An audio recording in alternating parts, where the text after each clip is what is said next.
again, I'd like to remind everyone to turn their cell phones on silent or turn them off. At this time, I would like to ask Commissioner Brian Booth if he would say the invocation for us. Dear Heavenly Father, as we come before you today, dear Lord, watch over this court, dear Heavenly Father, that we'll conduct business for the county, benefit the county, dear Heavenly Father, and go with us throughout the remainder of the day. In Jesus' name we pray, amen. Amen. Madam Clerk, please call the roll. Judge Jones? Present. Commissioner Robertson? Here. Commissioner Tackett? Here. Commissioner Booth? Here. We have a quorum and we are ready to proceed, and I would like to ask Justin Maynard, U.S. Army veteran, who's our personnel manager, if he would lead us in the Pledge of Allegiance. I pledge allegiance to the flag of the United States of America and to the republic for which it stands, one nation, under God, indivisible, with liberty and justice for all.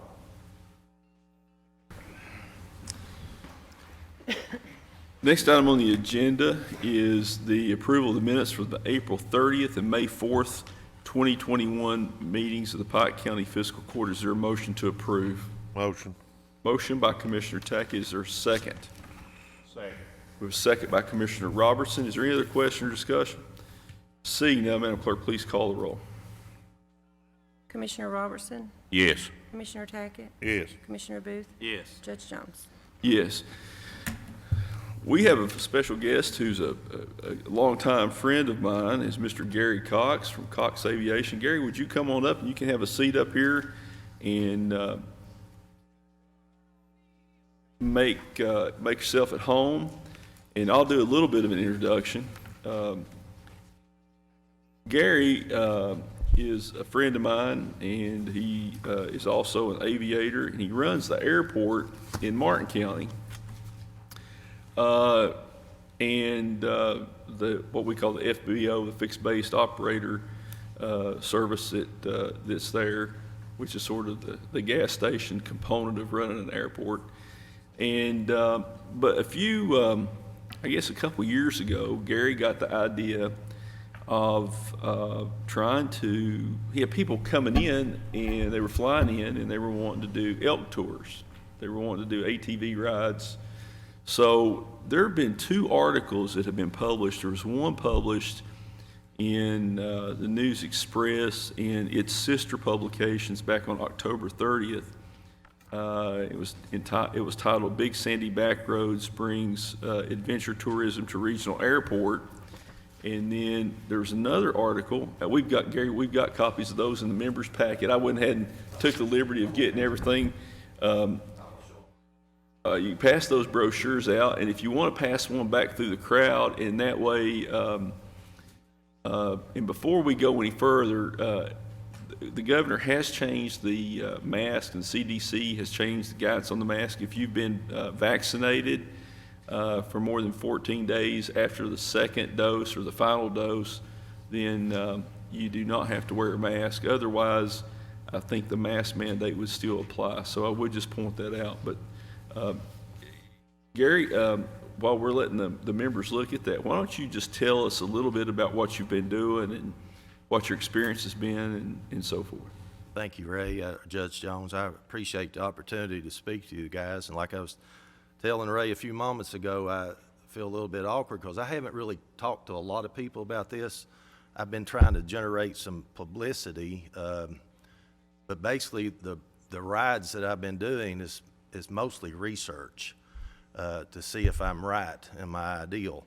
I don't know about specifically about the Pike County Airport, but I do know my airport business is way down since the coal industry is basically non-existent in Martin County now.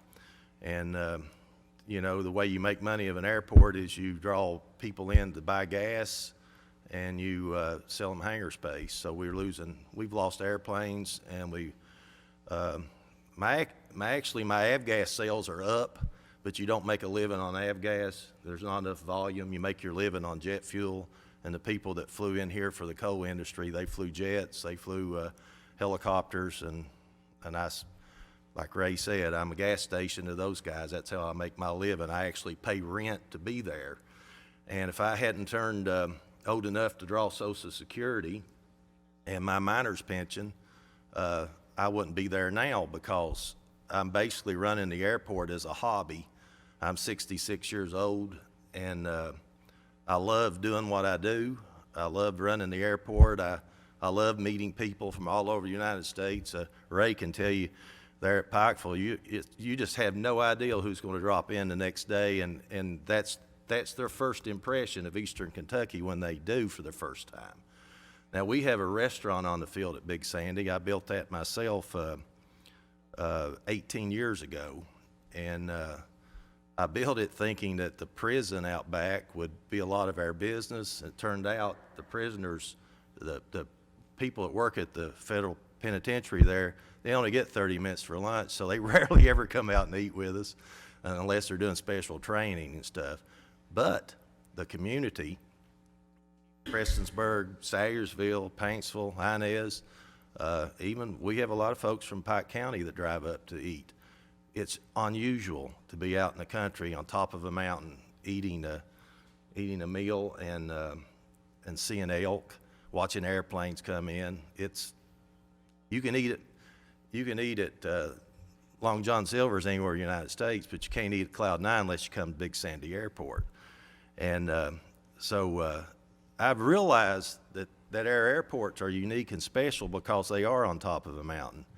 And I'm not the world's best public speaker, but I'd kind of like to tell the story of how my ideal came about the trail systems and connecting our two airports together to make it one big tourism attraction.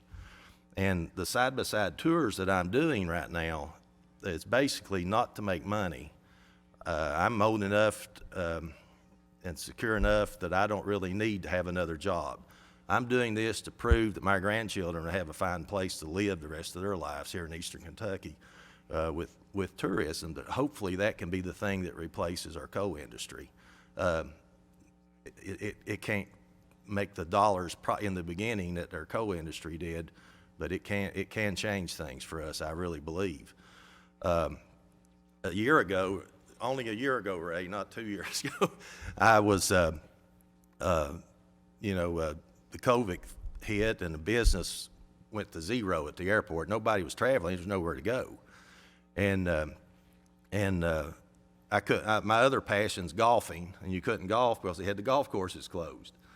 So I told my wife, I said, I'd never ridden a side-by-side in my life. I used to walk in the hills for exercise, but I'd never ridden a side-by-side. So I told my wife, let's go over and look at some side-by-sides. And we ended up buying one of those Polaris crew cab Rangers so I could haul all 4 grandchildren at the same time. And my wife and I really enjoyed riding in the hills with the kids, and I thought, man, this is special. I see why there's so many people that really like this. Well, she's a retired high school art teacher, and she posted on Facebook some of her photographs, and some people came up to the airport one day, a friend of mine, a Marine veteran from the Vietnam War, and had one of his friends with him from South Bend, Indiana. He said, Gary, you've been posting these pictures out in the head of Wolf Creek here and stuff, and would you tell Ed how he can come down there? He rides 4-wheelers in Colorado, Wyoming, and places, and he would like to go to some of those places you've been posting. And I said, there's no way I can tell you how to get there. I said, I'll try, but there's no signage. There's roads going every which way. It'd be impossible for me to do that. And so when he gets back to Indiana, he called me, Ed Powell, his name was. And he said, Gary, we'll pay you if you'll just lead us on a trail one day. We're dying to come to Eastern Kentucky and see what it's all about. So I told him, I said, I'm not interested in making money. I enjoy it too much to do it. I said, if you will pay for my help at the airport that day, I'll lead you on the only trail that I know, really. I really don't know very many trails out there. So we took him through the creeks. They brought their side-by-sides and 4-wheelers to the airport, and they stayed at the local hotel. Next morning, I let them just leave everything at the airport. We started from there, and about 3 hours later, we were at this place right on the Martin-Pike County line. You can literally, this picture is taken at that spot. It absolutely gorgeous view, and you can put 1 foot in Martin County and 1 foot in Pike County. It's right on the line. And from that vantage point, these guys from Flatland were absolutely amazed at the beauty, the hills, all the land before them down there. You know, this mountaintop is about 100 feet higher than all the surrounding hills. It's been totally mined. It used to be 60 feet higher than what it is now, and there's not a tree on it, and the view is unobstructed. It's a beautiful place. I call it top of the world is what I call it on the tours, because it is the top of our world. But these guys, they just flat out loved it. And now, I know you guys have heard these stories about how the Flatlanders come down here and they loved the mountains and all that stuff, so this is where the plot thickens. While we were getting ready to leave, there was an airplane going overhead, and low enough, since we're high enough and he's low enough, he's getting ready to land in Pike County over there. And Ed said to me, he said, "It looks like you have business heading your way." And I said, "No, actually, that's going to Pikeville. Pike County Airport's right over there. You can actually see it from up there." And he said, "So there's another mountaintop airport that close to you?" I said, "By air, we're about 12 miles apart." And I said, "My airport is in that direction." And he said, and it's, you know, he'd been there. He said, "Oh, that's two beautiful airports." He said, "I'm sure they have the same views from their airport as you have yours." I said, "Yes, they do." And he says, "Well, that's fantastic. That's kind of unique." And I said, "Well, not really, Ed. Look out there. There's not any level land in eastern Kentucky. The good Lord didn't leave us level land, but the coal companies did." And I said, "That's where we have to build our airports. Top of the mountain, everything's below us, everything's perfect." Well, that night I got telling my wife about this story, and we had just come back from Europe. We went to, in 2019, we went to the Netherlands, down through Germany into Austria, through Switzerland, and flew back home. And I was standing on top of Mount Pilatus in Lucerne, Switzerland, overlooking that beautiful scenery. And I get the same feeling when I get on top of the world here in Martin Pike County line. I get that same feeling that I had when I was in Lucerne, Switzerland. And these guys were telling me how lucky I am to live where I live. And I told them, I said, "I paid $10,000 to do this trip to Europe, my wife and I, together on this tour we went on." And I said, "My home is less than 5 miles from where we're standing right now." I said, "You're right. We do have a unique, beautiful place to people that are not from here."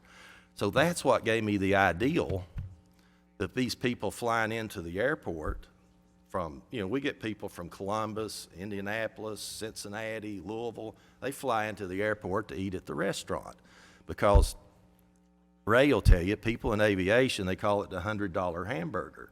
By the time you get in your airplane, start it up, fly to some place and get you a $10 hamburger, well, that $10 hamburger costs you $100. So, but you need an excuse to fly your plane. You need a reason to get out there and exercise your pilot skills and a purpose to fly an airplane.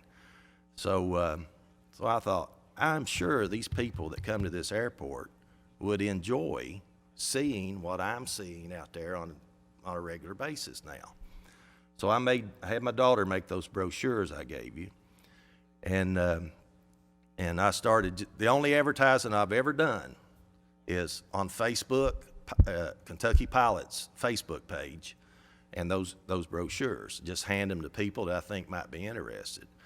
I've done over 20 tours so far, starting last year, and I've done several free tours just to show people what it's like. And it's not, like I said, it's not for me to make money. I charge $40 a person for the tour, and usually take 2 people. That's $80. Well, the guy I'm paying to fill in for me, I'm paying him $60. So I'm working 4 hours for $20. Although most people do give me a good tip whenever I do these trips.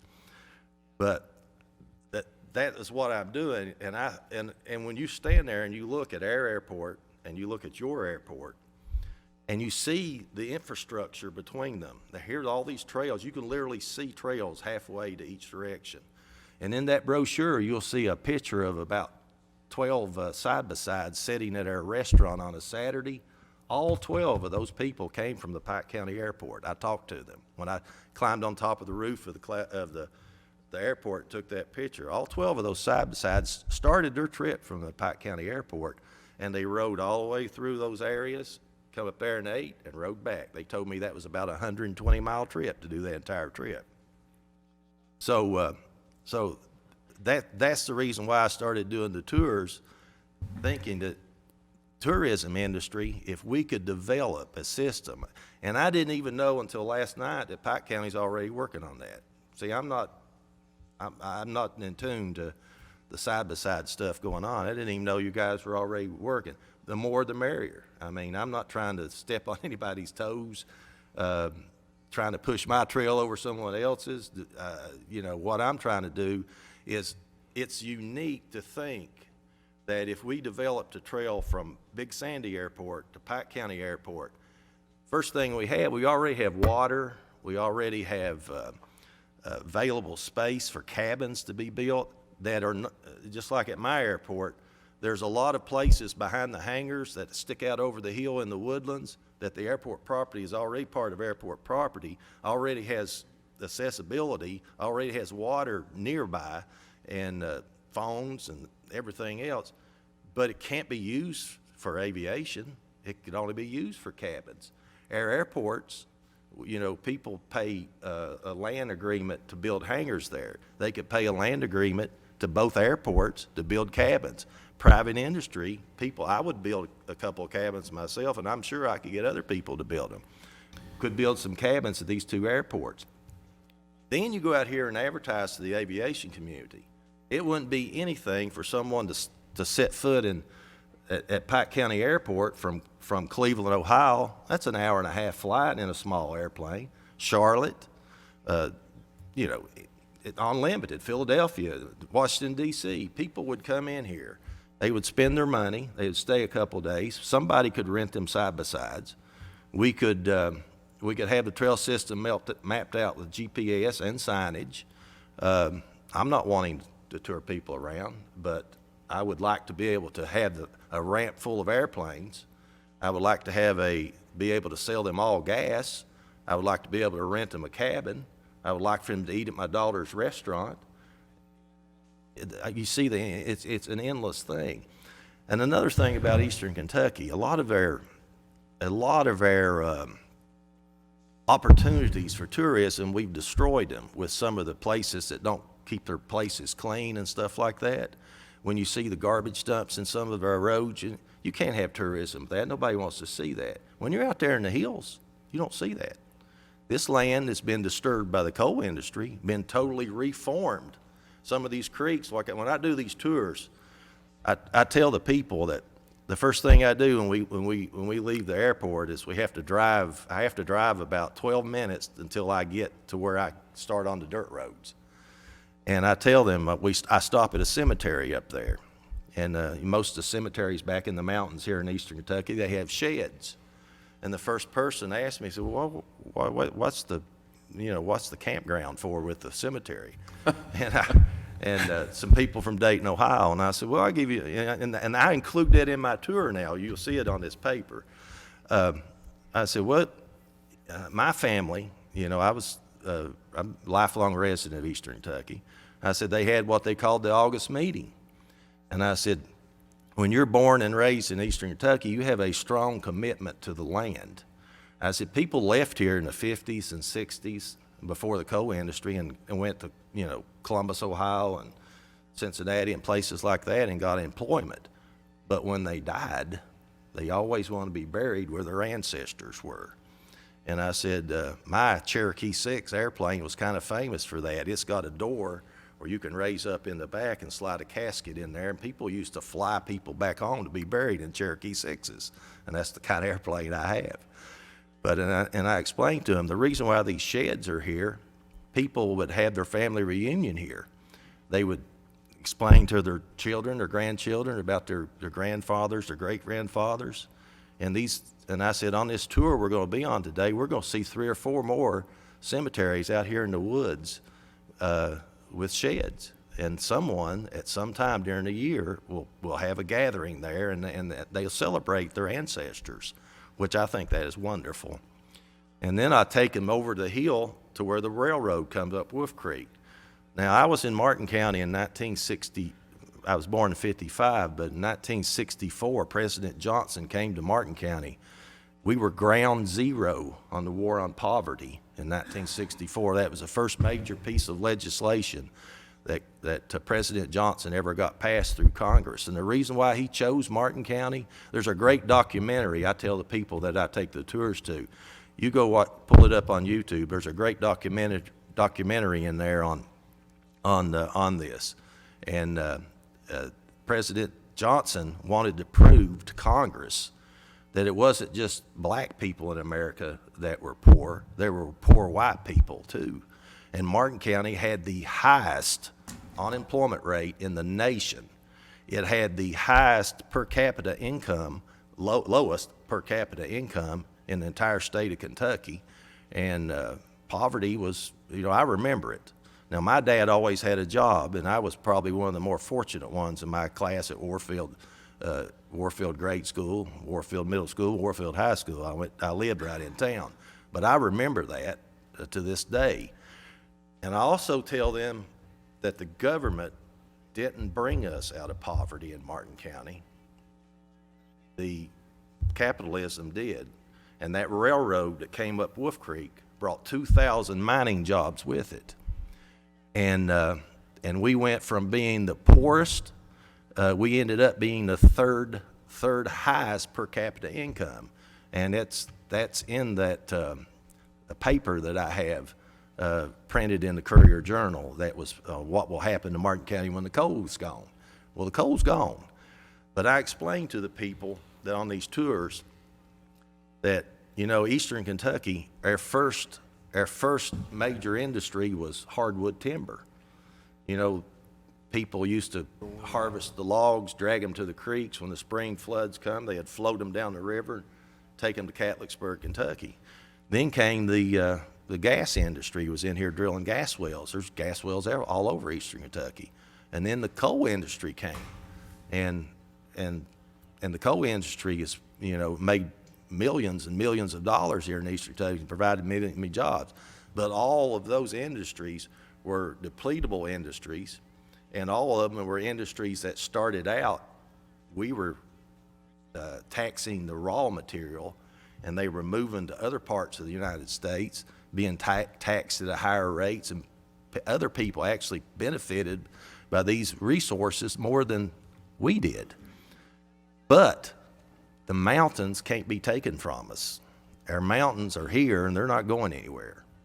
And if we can develop a trail system, we can market it, very easily market it, the aviation community between these two airports. Cabins, side-by-sides, people while they're here could go to concerts. Pike County would be probably benefit much more than Big Sandy would, because you already have a lot of infrastructure here that we don't have. You've got a lot of nice restaurants, a lot of nice hotels. And like I say all along, the CEOs of major companies, they don't come on a Greyhound bus. They come in these corporate jets. But the flying public, you open up something that is unique if you had our airports connected with this trail system and cabins and things like that, and you open up a market that you don't even think about. People that don't fly don't think about how many people are out there. When 9/11 happened, Ray, there was over 5,000 aircraft in the United States of America when they forced everyone to land within 2 hours. And I had 3 airplanes land at Big Sandy, were forced to land there, and one of them was a group of attorneys from Indianapolis on their way to Myrtle Beach on a golfing trip. And they demanded to know why I had them land there. And I said, sir, it wasn't me that made you land here.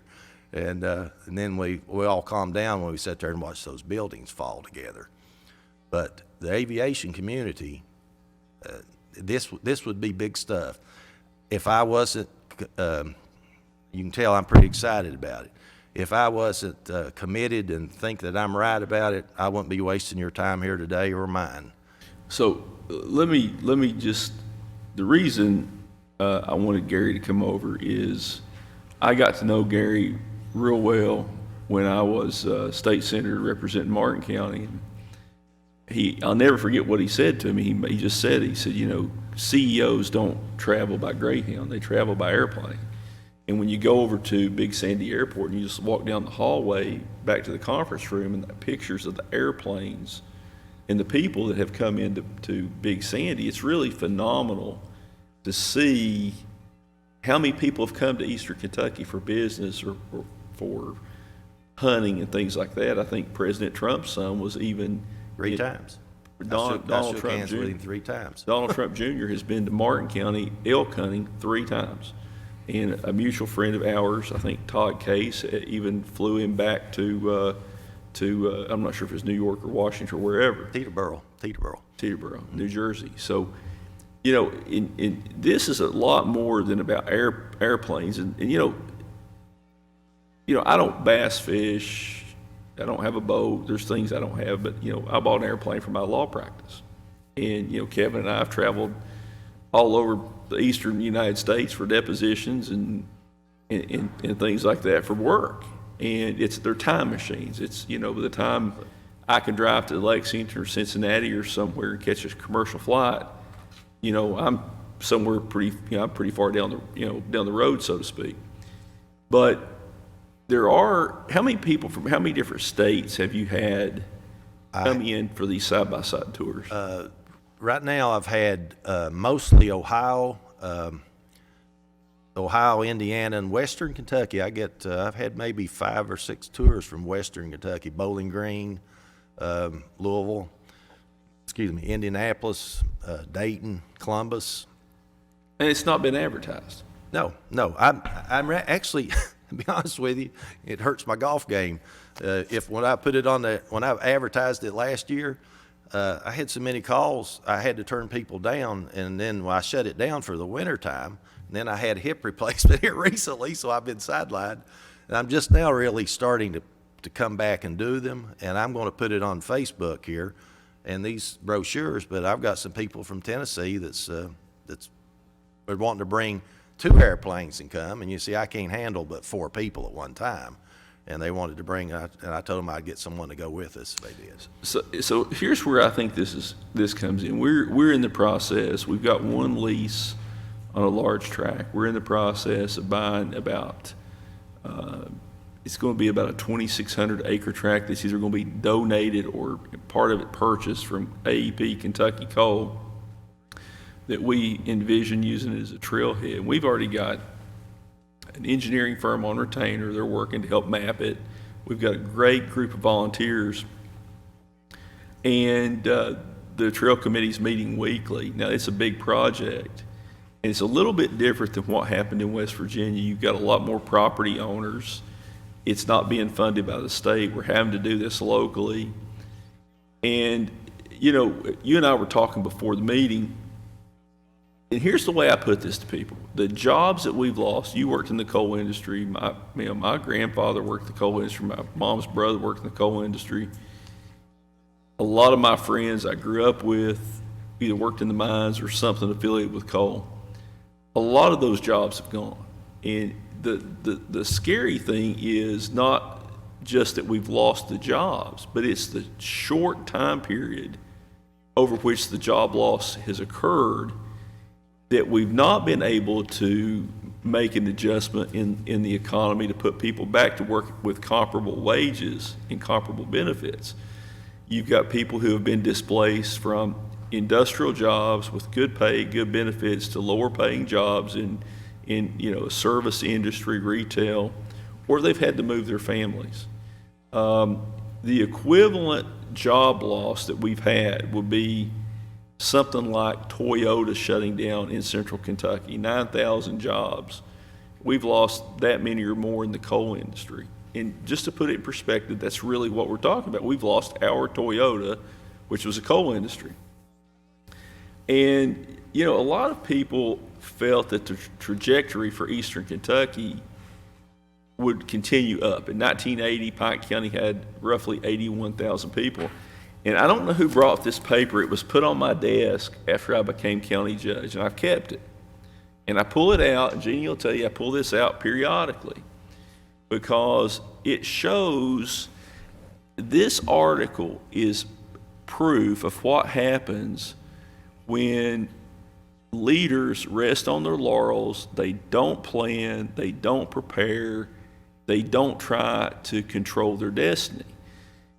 We had people in elective office, including in your county.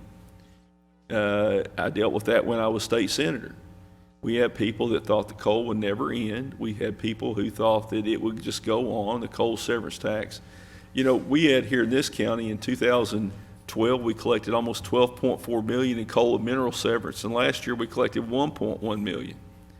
And I've tried to advise the people of the county that, look, you're going to have to expect a reduced level of services, and there may be additional costs because you can't provide remotely the same service with, even if you factor in the occupational tax, you're still $8.5 million in less revenue than you had a decade ago. But the reason I bring this article up is in the Pike County News from December 22nd, 1977. I would have been in grade school. The University of Louisville Urban Studies Center projected Pike County's population in 2020 to be 145,059 people. That was what we were projected by educated people that looked at the data, looked at the trends, and they thought we would be at 145,000. Unfortunately, we're going to be a lot closer to 45,000 than we are 145,000. I would say we're going to be in the low 50s. You know, the estimated population for Pike County before the census was 58,000. In the middle of a pandemic, it would not surprise me to see those numbers in, the low 50,000 range. Martin County's had the same problem. People have had to leave to find work. Here's where I think with this trail system we're doing, the airport's like you're 12 miles apart, and flying back and forth over there, it takes 2 or 3 minutes. I mean, 3 minutes you're over there. 4 minutes it's nothing really. Yeah. By the time you get up, you're almost ready to start back down. But you have people that are willing to come in. It's not even been advertised to do this. We've got a friend that's put cabins in over at Blackberry. He's had people from South Africa. Commissioner Tackett and I went over to Buchanan County, Virginia about 4 weeks ago. And as we were leaving, we were meeting with some of their local officials about connecting our trail system with their trail system. They had people come in, was it South Carolina or Georgia? They told us that in Buchanan County, and they've only got about 400 miles in this trail system. I mean, the Pike County's trail system would dwarf what we're doing, would dwarf that. But, I make the point that this attempt for adventure tourism is not going to replace the coal jobs, but it is one little step to trying to diversify the economy. And I think the biggest thing about the trail system is if you can bring people to eastern Kentucky to see what you see when you go up on the mountains. And, I drive up to the Pikeville Airport 3 or 4 days a week. After work, I go up there to decompress. We Nobody have around. beautiful airports.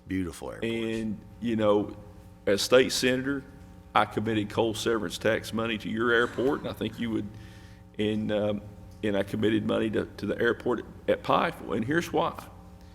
When people fly in here, the first impression that they form, business people who have the ability to bring jobs, people who have the ability to invest in a community, we've had Bill Gates fly into Pike. We've had Oprah Winfrey.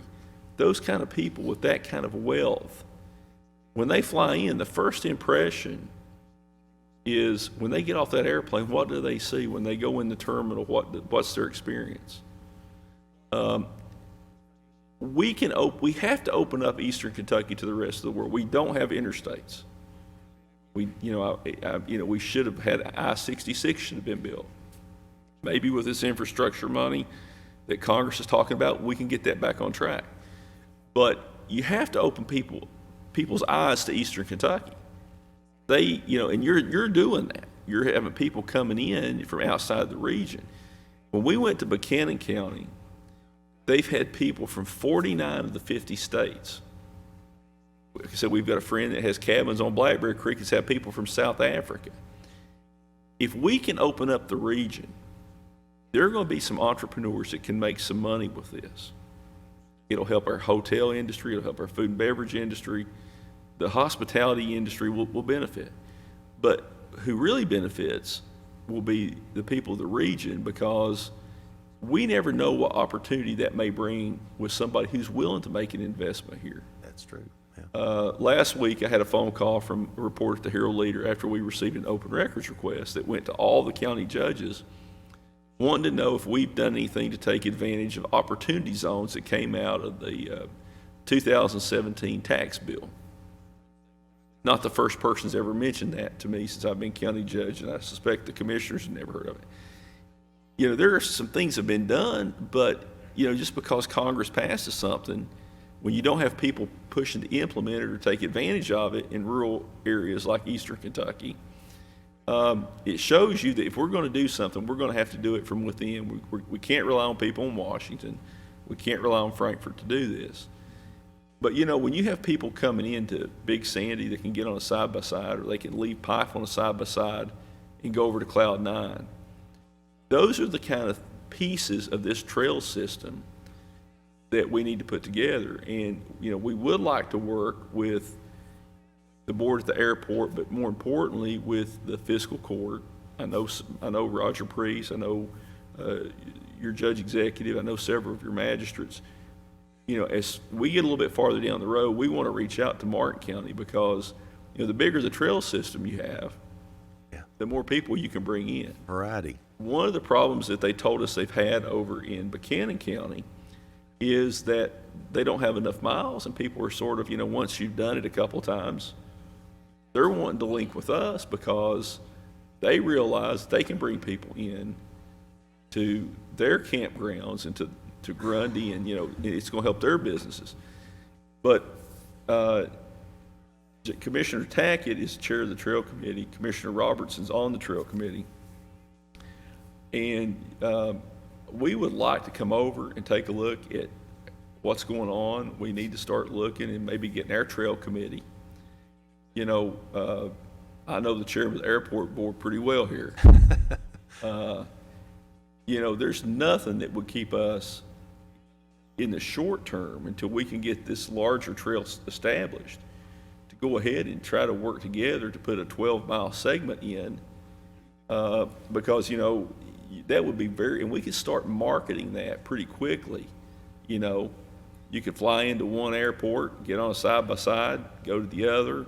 Yeah. And then, you know, there's property owners around our airport up there that may be looking to develop a campground or RV park or something like that. The thing that I've tried to paint a picture here for you guys, but, you know, it's just like a sunset. You can take a picture of a sunset, it never does it justice. If I could get you guys on the top of that mountain, you can literally, you know, you can see the vision that I'm seeing. You can see your airport. You can't see mine, but you can see the hill in front of mine. I mean, you can tell it. At night, you can see both beacons. You can see the trails leading in both directions.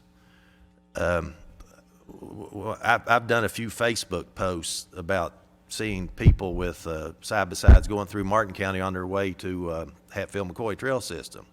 And I wrote in one of them, the thing that held us back in the early days, we were isolated from the rest of the world. These mountains were actually barriers. If you read Harry Cottle's book, Night Comes to the Cumberland, you know, we were isolated here in eastern Kentucky. The outside world was hard for them to get in, for us to get out. But, you know, we're not so isolated anymore. But the thing that caused a lack of foresight for our leaders, because in the early days, we were mostly trying to scratch out a living, and you're worried more about where we're going to eat, if we're going to be able to eat next month, more than you are what's going to happen 10 years down the road. But I think it contributed, our upbringing contributed lack of foresight. And if you can visualize, the coal industry made it easy for us to prosper without much foresight. I mean, because we had all kinds of capital around us, money moving jobs, but sooner or later that had to end. And if we were preparing for that day when it would end, this transition would be a whole lot easier. But I really would love to get a group of Pike County officials and Martin County officials and federal officials to stand up there and have a meeting on top of that hill someday. I believe people could see why I'm pumped about it. You also mentioned something that is absolutely true, not just for Martin County.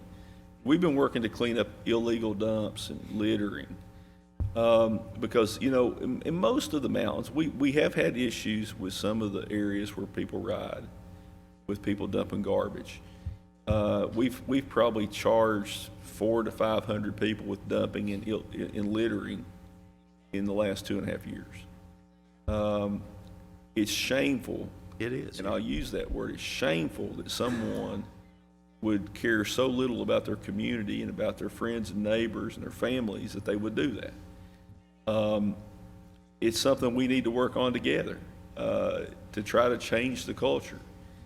Because if we continue down the path that we've been on for the last 40 years without planning for the future, without trying to make sure that some of these big issues are addressed before they reach a critical point. And I use our landfill, but we've got a landfill that's almost filled up and there was no money ever set aside to expand it. That kind of lack of planning has really hurt. You know, Martin County's had some of those similar issues, you know, the failure to invest in the water system over there. We spent severance tax money for our garbage for years. I didn't even realize that our government was spending money so we had free garbage, which, you know, that was nice, but they can't do that anymore. Well, and the money that should have been spent on adventure tourism, the money that's been spent on, and interestingly, our treasurer, Mr. Stacy over here, pointed out at the last court meeting, I believe, that at one time, our fiscal court was putting $1.8 million a year, $1.8 million a year into the solid waste system, so they didn't have to raise rates. Essentially, it's taking coal severance tax and dumping it into a landfill because it was done to ingratiate themselves to the voters. So, you know, we're not raising the rates, but what they were doing is they were squandering the seed capital to plan and develop the future of the region. That's true. And now we're sitting here in Martin County and Pike County with virtually no severance tax and nowhere near the infrastructure that we really needed. But we want to get together with you, and I wanted to introduce you to these guys because I've known you for so long. And, you know, what you're doing, I mean, there's been 2 articles. I didn't know the Courier had done an article, but I thought the article that was in the Herald Leader was extremely positive. And when a lot of the press that we get out of the Herald Leader for Eastern Kentucky is not very positive. It's always something negative. But when you can see these kind of positive pieces about an idea that you had, that you basically put a Facebook post up and people responded to it. People want to come here. I had another friend of mine who has brought people in from Louisville, a real estate developer who came down here, and he's actually been here twice now because he loves to come down here and ride side by sides. Can't do that in Louisville. And so we want to get together with you. We want to trying to start some dialogue with Martin County. I would just caution the people of the county that this is a huge undertaking. And when I was elected to the state senate in 2001, there was talk in Frankfort then about trying to do a trail system. It never went anywhere. The state really has never put any money behind this to speak of. And the fiscal court, you know, when I was in the legislature, we appropriated money to help get the trail system up and running then, and it was squandered. It was never done. And, we're 20 years behind West Virginia on this. But there is an opportunity for economic development here. So I've said enough. I'm going to turn it over to these gentlemen if they have any questions or they'd like to discuss this. Well, Gary, I kind of have the same idea you do. You got to have a little vision and see what this can bring. It was a little hard when we first come in office to sell the judge on this, but the judge has seen that this can work. And I think with us working together, we can profit in Martin County and Pike County. I feel a little odd sitting here talking to the Pike County Fiscal Court about this, and I haven't even spoken to the Pike County Airport about it. But I was telling Ray before we came in here, this is just an ideal, and I've been trying. I wanted Ray to ride on one of my tours with me because I really feel to be successful, I would need Pike County on board. Not me trying to bring them on board, but them to say, this is a good ideal. We can put this together. I think you guys have the clout and stuff to make it happen quicker than I could. Well, I think the judge has got quite a bit of influence down there, so I'm sure we can get together on this and start working on it. I haven't really spoken about this anywhere but just among friends. But if I didn't really believe in it, I wouldn't have the nerve to come over here and talk to you guys today about it. I actually just wanted to kind of ease into it, and I feel like I just sort of dived in the pond all at once. I pushed you off the ledge. Yeah. Ray said, Gary, I can't come on your ride. I was trying to get him. I had a man and his son from Louisville on Friday doing a ride with him. The guy works for Delta Dental. And he told me, he said, I was going to ask him if he'd mind if Ray went along with us. I'm sure he wouldn't have. But Ray said, I can't today. He said, but I'm going to put you on the docket for the fiscal court on Tuesday. Would you come and speak? And I hated to turn him down, but also felt a little awkward doing it. Well, I think Commissioner Tackett and I, this has been a dream and a vision since we got elected that we want to get this up and moving in Pike County. And our thoughts always has been when we get the trail built, the spine of the trail, we were always wanting to branch off to Martin County, Harlan County, Letcher County. The more the merrier on that. Floyd County. Like they said, you get tired of riding the same stuff. That's right. And the bigger it is, the more variety there is, the more side roads. And we have rock formations where you could have trailheads that just end, and people go up there and sit on these.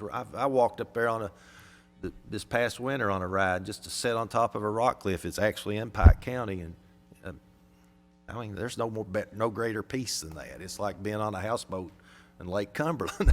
It's just peaceful. Mm-hmm. It's. And I think once we get this up and going, I think it will bring a lot of tourism, but I think we'll have a chance to bring maybe some of these big side-by-side companies will want to come here. If they just want to build a frame or an axle or whatever, I think it can be. I think that can be accomplished too.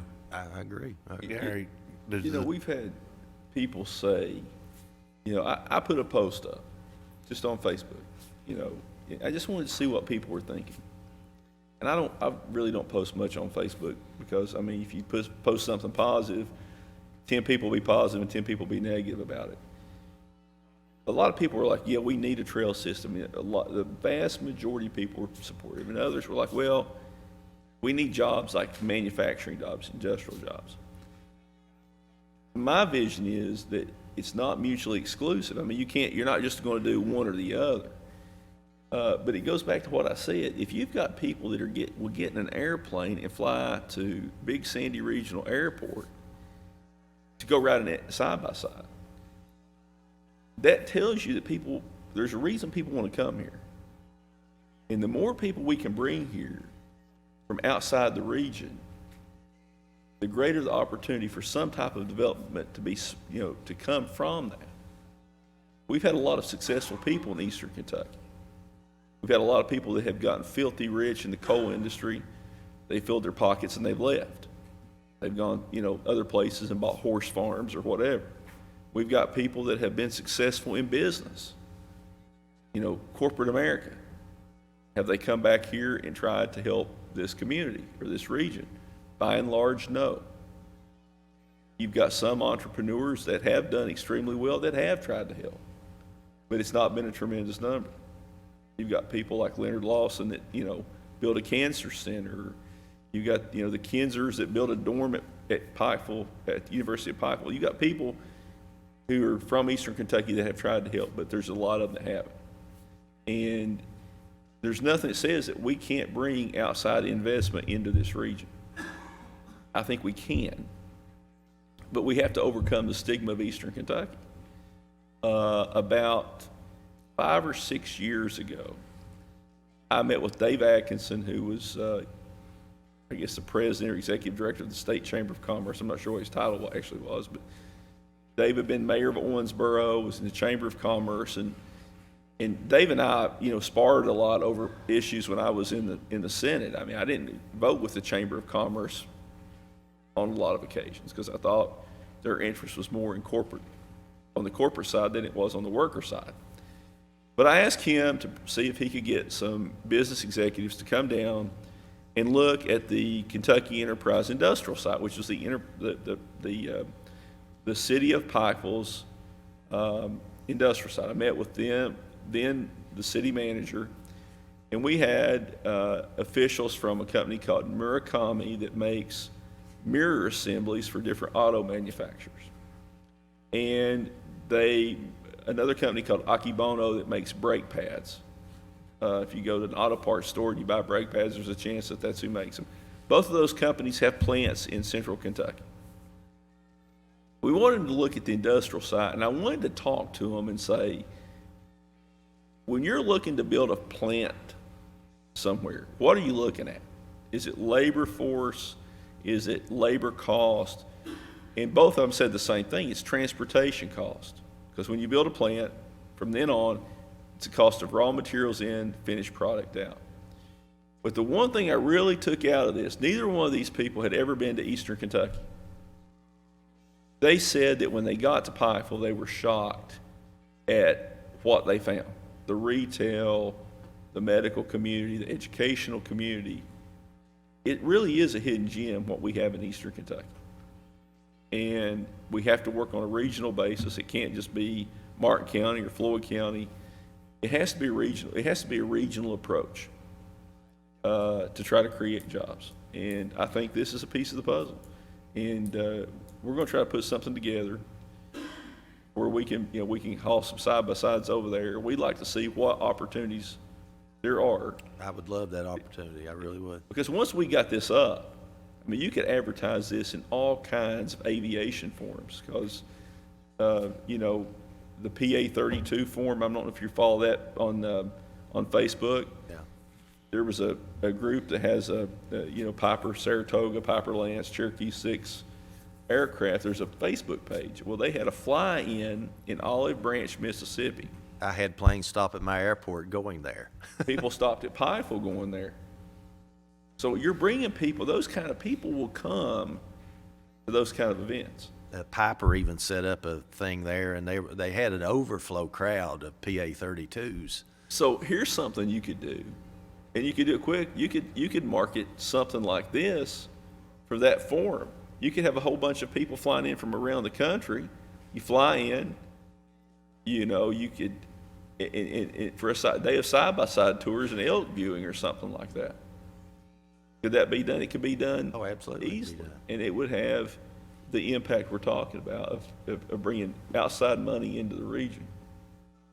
That's a good idea, Ray, as far as just to prove to the entire county, have a big fly-in like that and have everybody, volunteers to take these people rides. You'd fill every hotel up in both counties and then some. Yeah, and I think it would open the region up. I think people, again, you have to bring people to the region. Commissioner Tackett. Gary, that trail that you use coming from Martin County to Pike County. Is the trail already made? I mean, are they a trail pretty much? To be honest with you, it's from the airport, I go back down to the 4-lane and right beside the 4-lane for about 3.5 miles. And then I get on a county road, that's a dirt road. It runs over into Martin County, from the 4-lane over into Wolf Creek. And it's a dirt road, but it's a county road that runs all the way to back to another asphalt road on Big Creek? yeah, it goes into Brushy. Right. But when I turn and go up these creeks, I don't even know whose land I'm on, which I don't, I'm pretty sure it's Pocahontas Land Corporation's. But I there's, mean, when you're traveling, you're close to in the Big Creek area, right? oh, yes, yeah. When you're standing there on top of the mountain that I'm talking about, you're looking right into Brushy, into head.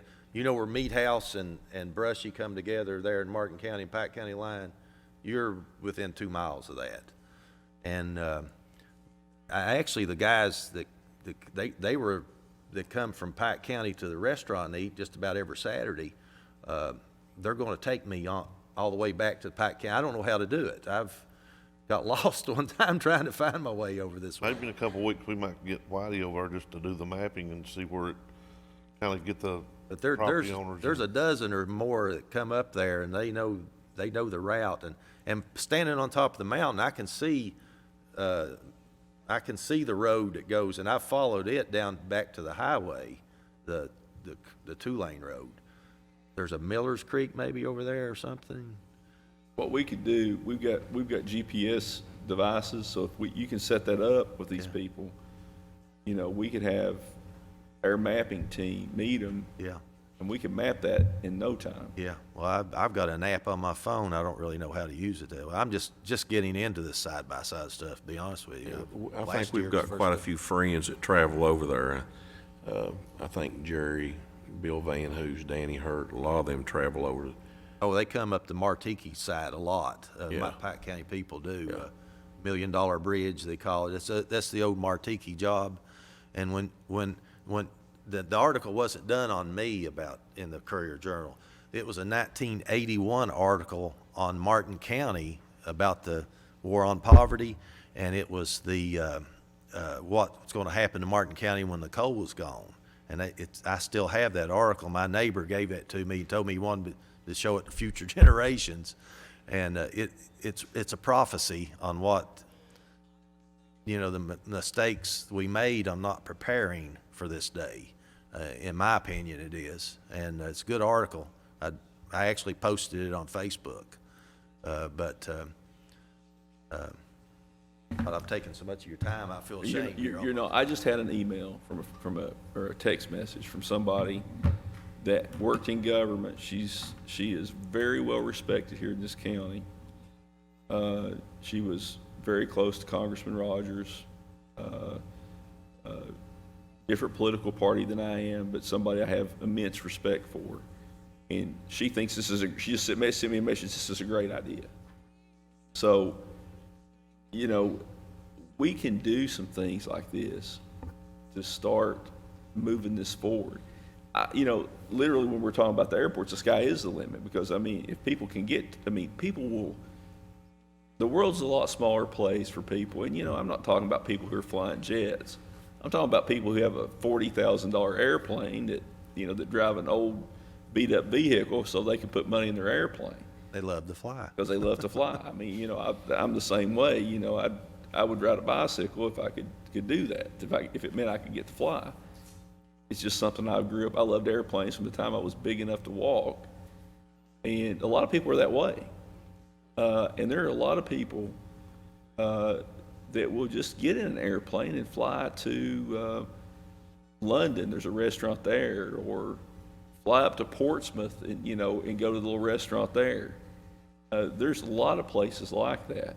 I talked to a friend of mine over in Martin County this weekend. My son was over there at basketball this weekend, and a friend of mine said, he said, I got an airplane and went to Myrtle Beach Saturday, had lunch, and came back. I mean, people are willing to, particularly with coming off of the COVID experience where people weren't traveling, they were. It's no different than driving to Lexington and back in the day. I mean, airplane back, you know, the world is much smaller, and your market for drawing people in is the whole East Coast, the whole East Coast. Yeah, absolutely. If you're east of the Mississippi River, you know, Olive Branch, Mississippi's 2.5 hours. Yeah. 3 hours, that's not even 3 hours, 2.5 hours down there. You know, hour and a half to Nashville. And I'm not talking about, you know, $1 million airplanes. I'm talking about stuff that average people have, you know, that people can afford to fly, and it's got a lot of potential. Well, I'm glad you all like it. Absolutely anything I can do. I would love, like I said, to get you on that mountaintop so we could see that. It's easier to see the vision when you get up there, because you can literally see the trail system in front of you. You can see your airport. To get there, you travel through some beautiful country, some beautiful scenery. Could see some elk and wild horses. There's wild horses out there. These people in this article right here, they were blown away because they were nature lovers. They saw wild turkey, they saw horses, they saw elk, they saw deer. This lady was just blown away by the trip, and she sent me this real nice post on Facebook, and when they did the story on me, I asked Liz Moonby here I said, just contact this person. She'll be a good source for you, and she did, and that's why that's in there. But we have potential. That's not the answer to all our problems, but every job is important, and it's not only important. A job like this gives you pride in where you live. You know, when you live in a place where people want to come and visit you, that makes you feel better about where you live. Standing on top of that mountain, and those guys were bragging on, man, how lucky you are to live here. And I looked back to the east, and I thought, you know, I live 5 miles from this place. These guys are tickled to death to be here. But well, thank you for your time. I appreciate it. Gary, we'll be in touch, okay? Thank you. Next item on the agenda is presentation regarding the Kentucky Department of Transportation Rural Secondary Road Program and approval to participate. We have Paxton on the agenda, but I don't see him here today.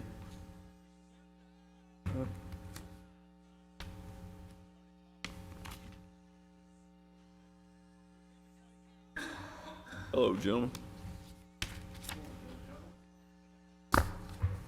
I'll let you guys start by telling us your name. Transportation Cabinet here in Pikeville. I've got Logan Colvin with me.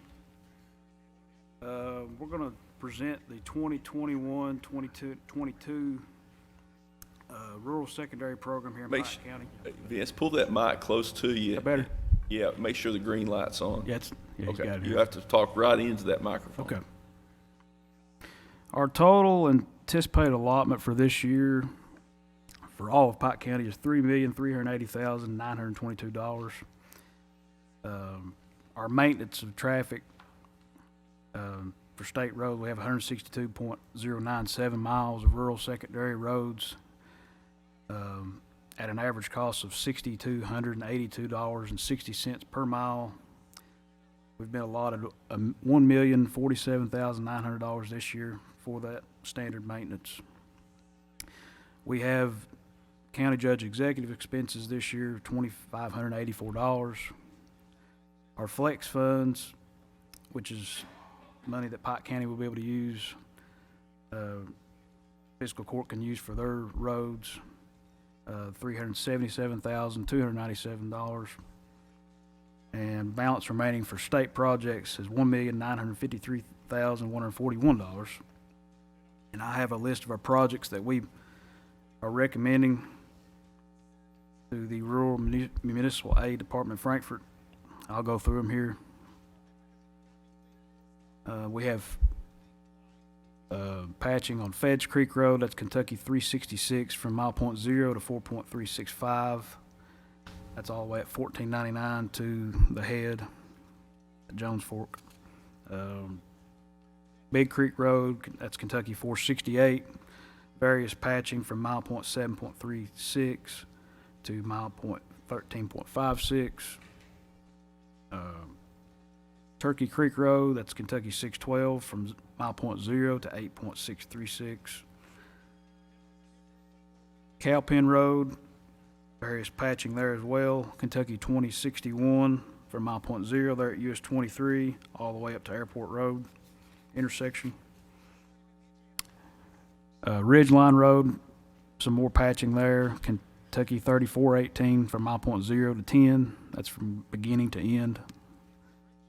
Smith Fork Road, some more patching there as well. Kentucky 3419, mile point 0 to 3.464. That's from 194 intersection all the way up to the foot of the mountain. And some stone replacement on Longfort Road, that's Kentucky 1758, mile point 0 to 4.351. As I mentioned, the flex funds, that's for the commissioners, Fabian, everyone to get together, recommend your projects. As you know, we evaluate those and get back to you on those. That's all we've got. If you guys got any questions or anything? I don't have any questions. Do you know what the total, I didn't add this up, the total amount of asphalt miles that you're going to be putting down on the rural and secondary roads is? It's hard to measure because we've got various patching. But I want to say somewhere in the 15 to 20 mile range. So the state's going to be doing about 15 to 20 miles of paving. Yeah.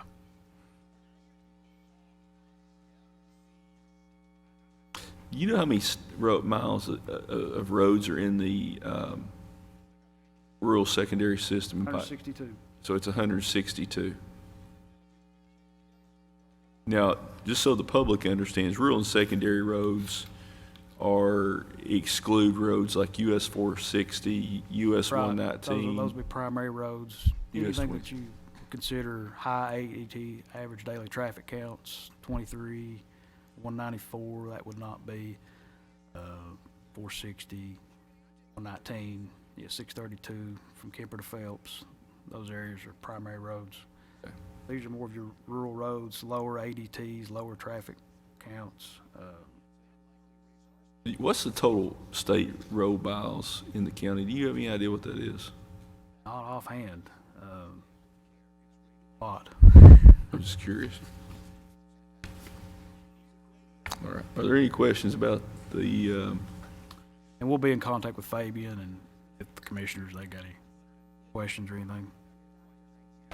and then we need to have a motion to approve participation in the rural secondary road program, which includes the flex funds.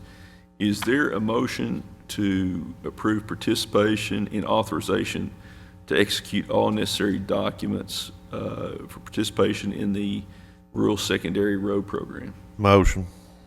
A motion by Commissioner Tackett, is there a second? Second by Commissioner Booth. Is there any other questions that the members may have for Mr. Hayes? Is this just all the state's paving? I thought I read somewhere about This is just a rural secondary. rural secondary. This does not count, like he said, the primary roads like 23, okay. 119, Okay. 632, 194, 122, 197, 195.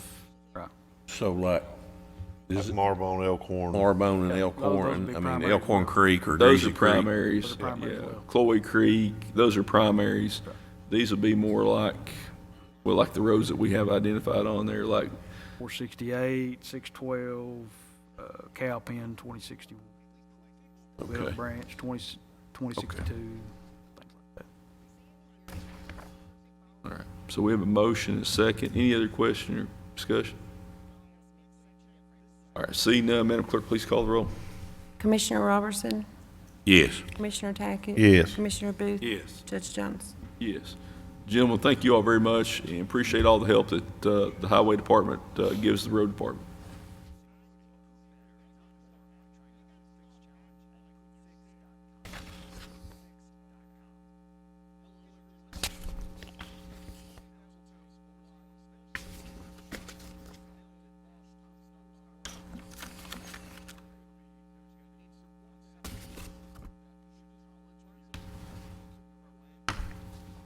The next item on the agenda is approval to execute an interlocal agreement with the city of Pikeville for Kewanee Road.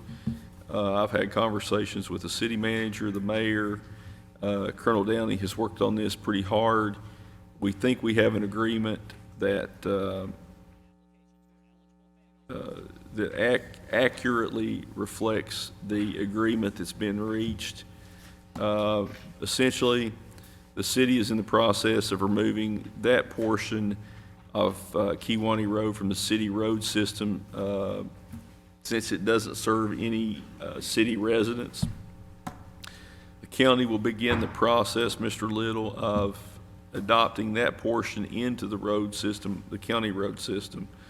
City manager said that they would sign, since they are one of the property owners, they would sign any kind of petition that we might need to do that.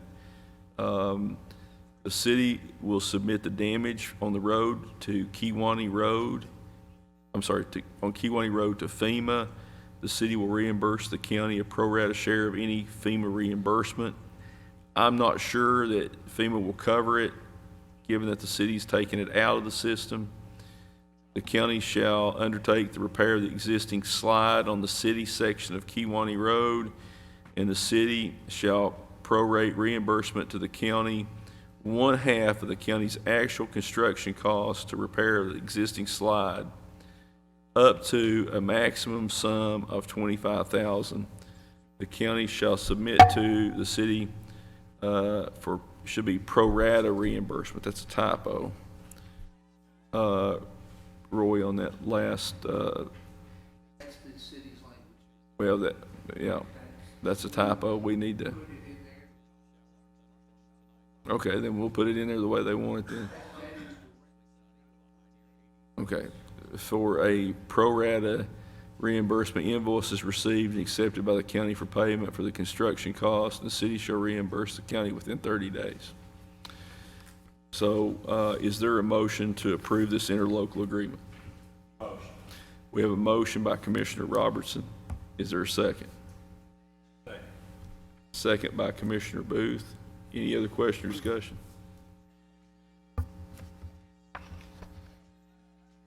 Seeing none, Madam Clerk, please call the roll. Commissioner Robertson, Yes. Commissioner Tackett. Yes. Commissioner Booth. Yes. Judge Jones. I'm going to reluctantly vote yes, because I am concerned about the potential for the county not being able to get reimbursed by FEMA on this. But this is an important issue for the people in Kewanee, and we need to move forward to making sure that road gets fixed. I agree with you, Judge. It's not good when you have to run beside the C&O railroad tracks to get out of there. Yeah, and it needs to be addressed quickly. Yes. Mr. Little? So can we go ahead and the road department go ahead and start working on Q1? As soon as the city signs the interlocal agreement, we can. It's not officially in the road system yet, so we need to get this signed today. Jenny, if you've got a copy of it, I'll sign it, and we'll get it over to, have this hand delivered to whoever the appropriate city official is, and let's get it done today. Well, the city's got to approve the interlocal agreement too. I'm not sure if they've approved it yet. I'm gonna go ahead and sign it. I think the mayor or city manager can probably go ahead and sign this. But we need to get on this pretty quickly. I also need you to get somebody up there on that drain that's collapsed on Laurel Fork of Feds Creek. Thank you, sir. All right, the next item on the agenda is adoption of a resolution in support of the Division of Waste Management's Waste Hire Grant in the amount of $4,000 for grant period July 1, 2021 to June 30th, 2022, and authorization to execute all documents This is the annual grant that we apply for every year, and it helps pay for the disposal of waste tires at the landfill. Is there a motion to approve the grant application and authorization to execute all documents? Motion. Motion by Commissioner Tackett, is there a second? Second by Commissioner Booth. Any other question or discussion? Seeing none, Madam Clerk, please call the roll. Commissioner Robertson, Yes. Commissioner Tackett, Yes. Commissioner Booth. Yes. Judge Jones. Yes. Next item is the approval for a lease for property to be used for parking lot for McCoy well site and authorization for payment. Commissioner Booth, would you go ahead and I'll yield to you on this issue. Yeah, Judge, this is the property up on 319 at Hardy, where the well site is, the McCoy well site is. This is something I can talk about later on, we'll go ahead and just approve this, but this is something we renew every year so we can park vehicles on the offside of the road. There's no room where the well site is hardly to park anything, so if you have any tour buses, which often come in, our ATVs, they can park on this side of the road. Is there a motion to approve the lease for the property to be used for parking at the McCoy well site and authorization for payment as described by Commissioner Booth? Motion. Motion by Commissioner Booth, is there a second? Second. Second by Commissioner Robertson. Any other question or discussion? Seeing none, Madam Clerk, please call the roll. Commissioner Robertson, Yes. Commissioner Tackett, Yes. Commissioner Booth. Judge Jones. Yes. Next item is the second reading for proposed road ordinance establishing a 15-mile-an-hour speed limit for Hayes Road, CR 1158. Colonel Downey, would you please present the second reading? Ordinance establishing a 15-mile-an-hour speed limit for Pike County Road 1158 Hayes Road. Whereas there were 8 residents that have petitioned, and that petition has been presented to the court for a 15-mile-an-hour speed limit. Whereas the public welfare and safety of these residents, as well as all residents of Pike County, are of utmost importance. Now therefore be ordained that there shall be a 15-mile-an-hour speed limit on County Road number 1158 Hayes Road. It is further ordained that the road supervisor shall procure the signs setting both the speed limit and have them posted at prominent places along said road. Further ordained, the penalty for violation of the ordinance shall be the same as set forth in KRS 198.394, which is incorporated herein by reference. Thank you, Colonel. Is there a motion to adopt the resolution setting a 15-mile-an-hour speed limit as described by Colonel Downey for Hayes Road? Motion. Motion by Commissioner Booth. Is there a second?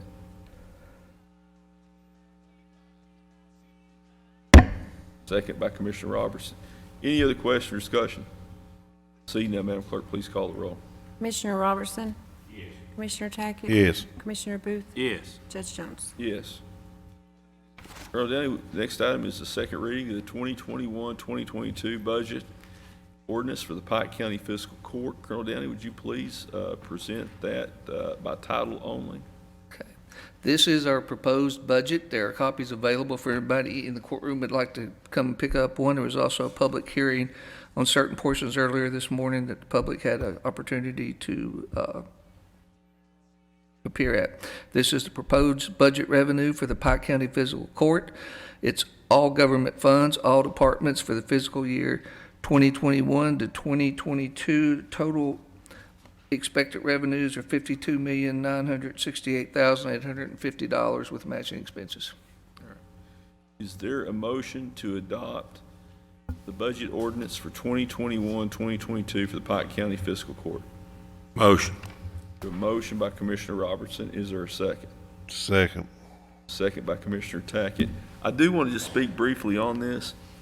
The $52 million number is somewhat misleading in that there's a bunch of grant money that's included in that, money that we've applied for from the Economic Development Administration, I think AML for the Wolf Pit Industrial Site, but also the $11+ million that we expect to receive from the American Relief Plan that will be used for water, sewer, and broadband, and potentially some lost revenue under the guidance that's been issued by the Biden administration.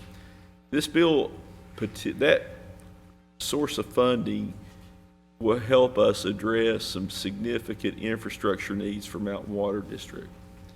It will help us get water to some folks that have long been desperate or desperately in need of public water. Potentially will also be used to help curb the water loss rate that Mountain Water has in their service lines by focusing an effort to try to replace those service lines that are leaking and to reduce the amount of water loss the district's having. If we can reduce the amount of water loss the district is incurring, it will go a long way into containing rates for Mountain Water customers and further reducing the amount of water that will have to be purchased from the city of Williamson and the city of Pike. It will certainly make the Mountain Water District more financially stable and will ensure that the district will be able to continue to operate for many years to come. So I just wanted to point that out. I want to thank Mr. Stacy and Deputy Judge Hickman for the work that they put in to get this budget resolution done. It wasn't too many years ago that the fiscal court was even struggling to get a budget in place in time before the next fiscal year. Mr. Stacy has done a remarkable job. If you look at our budget revenues this year, his numbers were very, very close. And essentially what we did, we took the prior year's revenues and we looked at the trends to give us an idea of what we could expect for all the different sources of revenue. We eliminated certain areas of funding that had been budgeted in years past that we actually didn't receive or were not coming in at the same level. And we've done a really remarkable job at trying to cut spending where it was possible to cut. So I want to thank those two gentlemen, all the folks in the finance and finance office, treasurer's office for their hard work. This budget will be in place almost a month and a half before the next fiscal year. And we want to make sure that these kind of items are addressed properly so that we can, go on to other business. So are there any questions or comments or discussion regarding the 2021-2022 budget?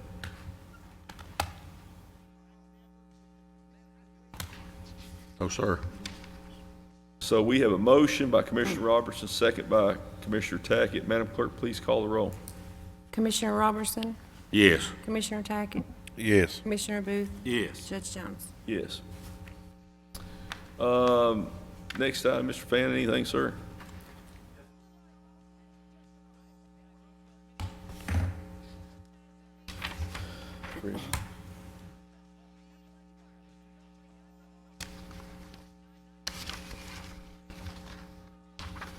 I actually have several things, Judge.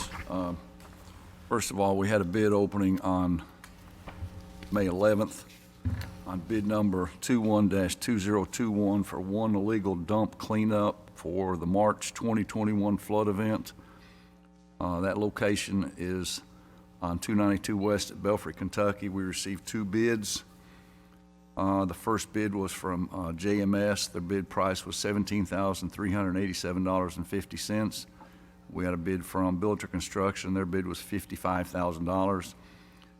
My recommendation that we award the bid to JMS for a bid price of $17,387.50.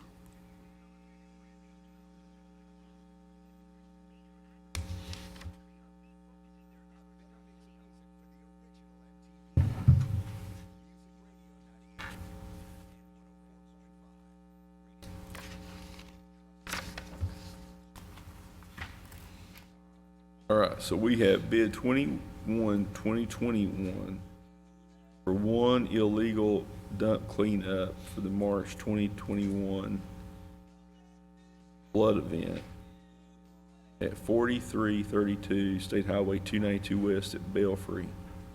This is the one that Commissioner Booth, I believe, has been concerned about. Is that correct, Chuck? This is the one where there was a massive amount of debris that came about from the flood event. And this is going to be paid for by State Division of Waste Management, I believe. Is that correct, Greg? Yes. And so we had two bids, one Billiter Construction, one is JMS. And it is your recommendation, Greg, as I understand it, that we award the bid to JMS for a bid price of $17,387.50. Yes, sir. Is there a motion? Motion by Commissioner Booth. Is there a second? Second. Second by Commissioner Robertson. Any other question or discussion? Seeing none, Madam Clerk, please call the roll. Commissioner Robertson, Yes. Commissioner Tackett. Yes. Commissioner Booth. Yes. Judge Jones. All right. Paul Williamson, our Public Works Supervisor, brought up the fact in our last court meeting about the need for a scissor lift. It's something that they use in Public Works in different applications for getting up in the ceilings, changing lights and different things around the buildings. They also could use something like that at the maintenance garage for getting on top of some of the larger garbage trucks to change jacks and so forth. He had done a little preliminary investigating on a scissor lift. The one he found was a 2014 model Genie lift that had 180 hours on it. That lift was priced $5,912. I did get a few other quotes. I got a quote on a 17 model with 153 hours on it for a price of $8,730.12. I also got a price on a new one from Boyd Equipment for a new 2021 lift is $11,778.19. For the new one, there would be a 7 or 8 week lead time to be able to get it in. On the 17 model is available now, and the 14 model with 180 hours is available now. I think for the amount that we'll use this, there's not a lot of difference in the two machines, one with 153 hours and one with 180 hours, but there is a few $1,000s difference in price. And if we're going to buy one, it'd probably be my recommendation to buy the 2014 model with 180 hours on it for $5,900.12. So you're saying the 2017? No, sir. The 2014 with 180 hours.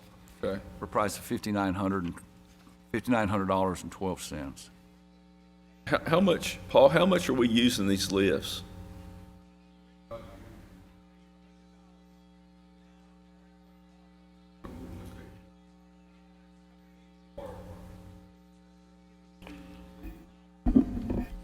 What about warranty, Greg? Are either one of these under warranty? No, sir. Would a new one be under warranty? Yes, sir. For how long? Judge, I don't know. Well, it would seem to me that when you're talking about something that is 7 model years old, and you're talking a price difference of about $6,000, would there be a reason I know we use it mostly at the maintenance garage, but there's other things that Public Works could use it for.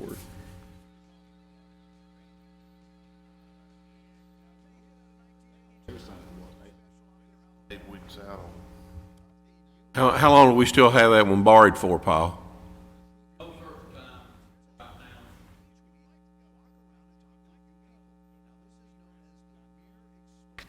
Say we buy the new one. It would make sense rather than buying something that's not under warranty. And you're not talking that much money.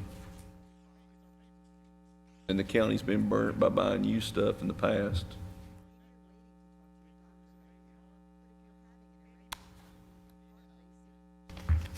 If we're using it that much, yes, I can understand that, especially if we have the opportunity to use the one that's borrowed until a new one would come in. Or could we, I'm sorry, Brian, go ahead. Right here on the page from correct, it says your electrical warranty, $3,000 on 5 years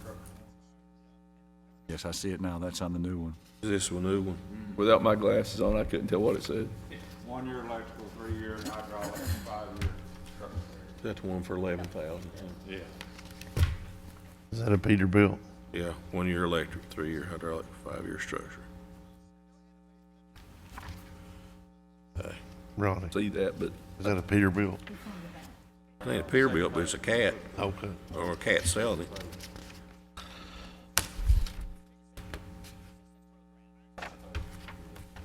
I see it now. He'll say buy the new one.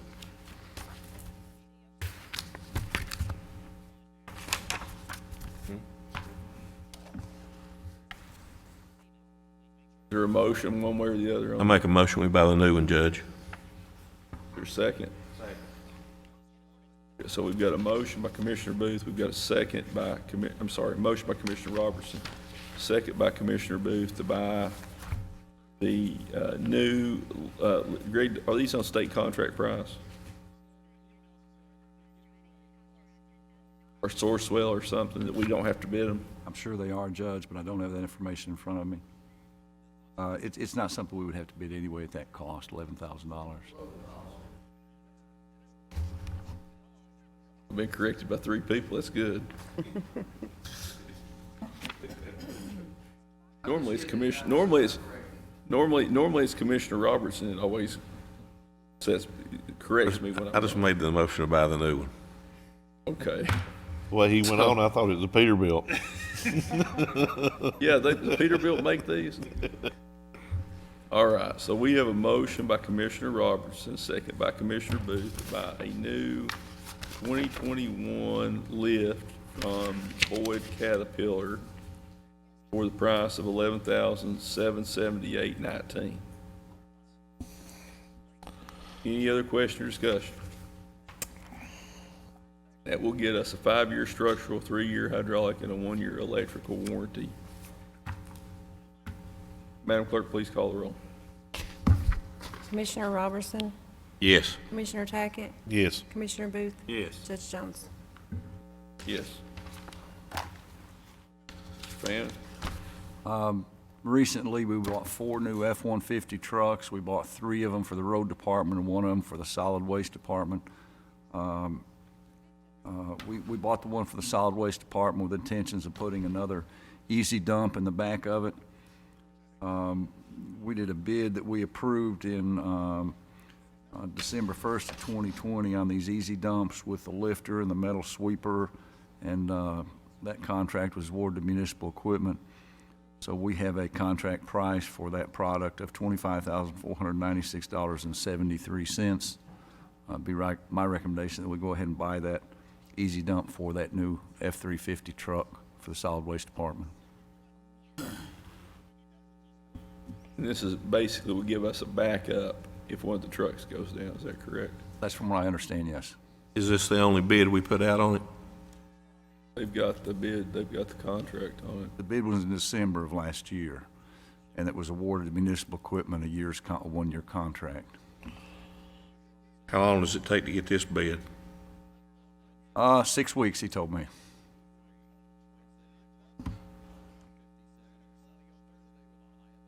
Is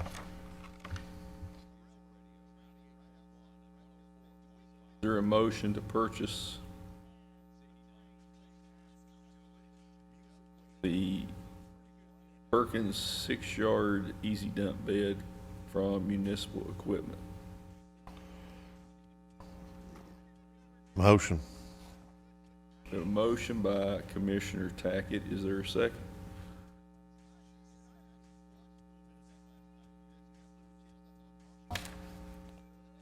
Oh, I got one question. Is there any way, if anybody got one, we'll get one? I mean, that's up to you all. We have a contract with this company. You know, whatever they get would come from Perkins, so I'm sure Perkins is probably the one that's causing the 6-week delay. I was just curious if it's Perkins or Fiscal. Yeah, well, I mean, we're buying it through municipal, but they're the distributor in the state of Kentucky for Perkins. I'll say. Second by Commissioner Booth. Any other question or discussion? Seeing none, Madam Clerk, please call the roll. Commissioner Robertson, No. Commissioner Tackett, Yes. Commissioner Booth, Yes. Judge Jones. Yes. Mr. Fan, We were wanting to buy another John Deere 130 GL excavator. We bought 3 of them about a year ago. I've been in contact with Leslie Equipment. Got a price on a 130 GL. There has been a couple of one price increase since we bought our last one. The last time when we bought those 3, we paid $172,500. Then we also spent about another $2,600 each putting a brush guard on the front of them. So we had a little over $175,000 a piece in them. Right now, for that piece of equipment with our power tilt coupler and hydraulic thumb and bucket and lower window guard, that price is $179. Now, the actual piece of equipment is quite a bit more expensive than that. Being able to buy it through our Sourcewell contract saves us 16%, so it saves us pretty close to $30,000 on it. But to get it complete with everything we need on it right now, the price is $179,000. and Frank, are we in the position financially to go ahead and do that now? I'll make the motion that we buy this excavator. Which road lot will this go to? This is going to Belfry, because Belfry's not had an excavator, is that correct, Brian? Correct. Yeah, we've had one for a while, and we get like a day or two and break down, go back, be gone in 3 or 4. Well, this goes back to the whole mess that we were in when we came in office. The Hyundai excavators, they're wore out. You have to get parts from South Korea, which in the middle of the pandemic is not easy, and we can't keep them running. And if you can't keep an excavator running, you can't take care of your roads. It's just that simple. You can't address emergencies, you can't address washouts or floods, or you can't pull ditches or anything else. So I'm gonna make the motion that we purchase the 2021 John Deere 130 GL excavator with a blade, thumb, and lower window guard as described, the 48-month, 4,000-hour extended powertrain warranty for the sum of $179,000, which is about $30,000 less than what they retail for, given that we can get it on Sourcewell contract. And what's the lead time on this, Greg? It's available now. There is not a lot of equipment around, but he said right now I have one. Got one. Yes. So I make the motion. Is there a second? Second.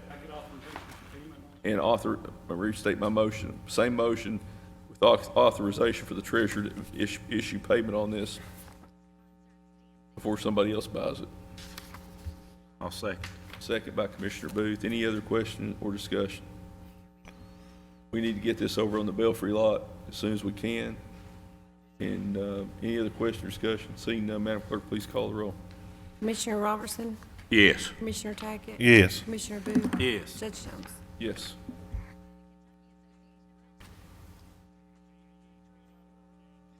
Mr. Fan. Like we did on the other 3 excavators we bought, we have to have some way to be able to move them around. We bought 20-ton tilt trailers for each of the other 3 excavators, so we're kind of in a position, if we buy this excavator, we need to buy another tilt trailer. The other 3 we bought were Econoline 20-ton tilt trailers. Big thing is Econoline has gone through a couple of price increases. Since we bought that one, we did have a contract for a year. That contract has expired. They've gone through a couple of price increases. Econoline made kind of a dramatic price increase.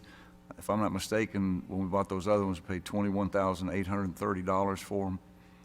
Right now, to buy that same 20-ton Econoline tilt trailer, it's $27,902. But something else that we got to looking at was the similar trailer in a Trail King brand. The Trail King is a little bit more premium brand than the Econoline is, and usually they're quite a bit more expensive, but they happen to have one in stock that has kind of avoided a recent price increase. So actually, we can buy Trail King for about the same price that we can buy an Econoline for. Actually, a little less. We can buy a Trail King, a new 20-ton tilt trailer, and a Trail King right now for $27,040, where the Econoline will cost us $27,902. Now, another big thing is they're so far behind on the Econoline trailers that they're saying it's 28 to 30 weeks before we can get an Econoline trailer. But with this Trail King, which is the premium trailer, they actually have one in stock right now that we can get pretty quickly. It's actually $900 less expensive than the Econoline. I've discussed it with Fabian, our road supervisor, and he's definitely in favor of going with the Trail King. It's something I found out also too. It's a little bit lower profile. It sets down a little bit lower, make it a little bit easier to load equipment on and that kind of thing. So it'd be my recommendation. And also too, we had the Econoline contract before, where our spending requirements have changed from $20,000 to $30,000 several months ago. That's not something that we have to bid now. So it'd be my recommendation that we buy the Trail King 20-ton tilt trailer from Boyd Cat for a price of $27,040.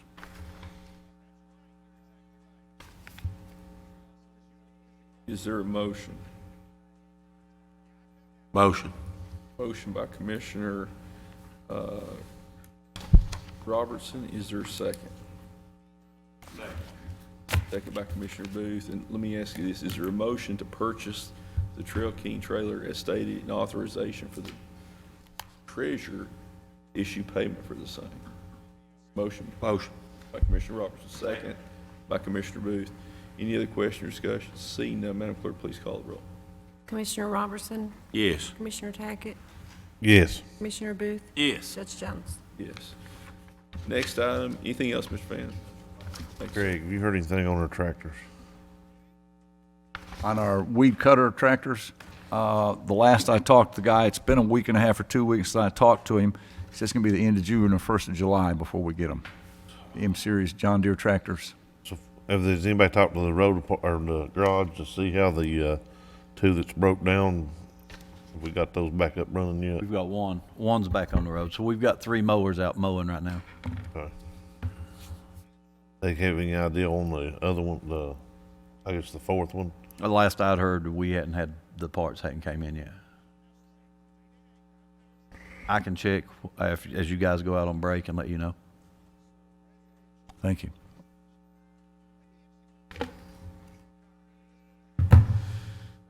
Just, I want to just touch on this. We're actually lucky to be able to get this excavator in the trailer. If you drive by these car lots right now, there's almost no new cars on any of the lots. And we're lucky that we were able to get the 4 F-350s from Walters Ford that we were able to get that they had ordered. And we're having a lot of trouble like everybody else getting parts when stuff breaks down. The lead time on some of the stuff is several weeks. So I think this is a wise investment. Brian, you need they need to get that excavator over there as quick as possible. And I've also heard that big trucks is becoming hard to get, even two big trucks. So I know we were talking about buying a garbage truck. Might be something. 6 weeks. Just seeing If there's any available. Yeah, if there is, you need to secure them, because I had a salesman tell me the other day that big trucks is going to be hard to get. Well, our plan, it's in the budget to purchase it in the next fiscal year to get a new Packer.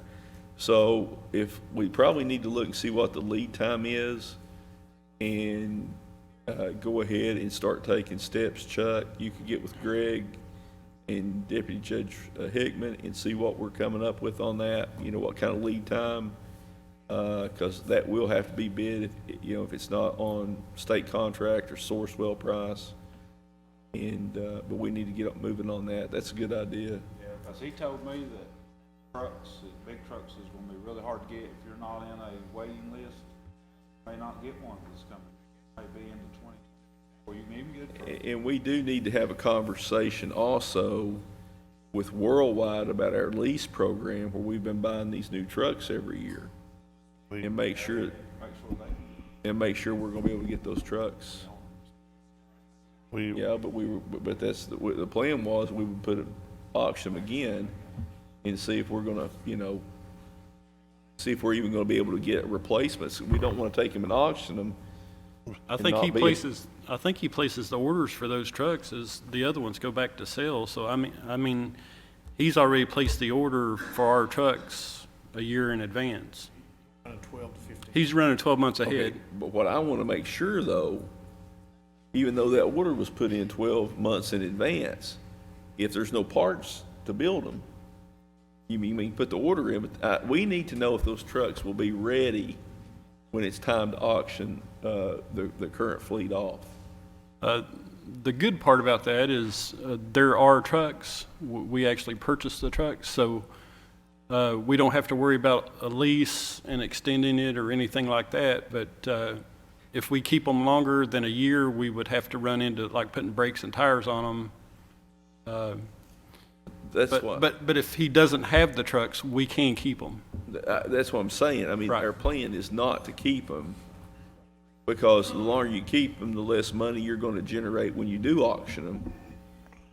And so the public understands this. We're able to buy these vehicles. In the past, they leased them. We bought them this year. We saved $55,000 or so in finance charges, correct, Frankie? Because we had the cash to buy them.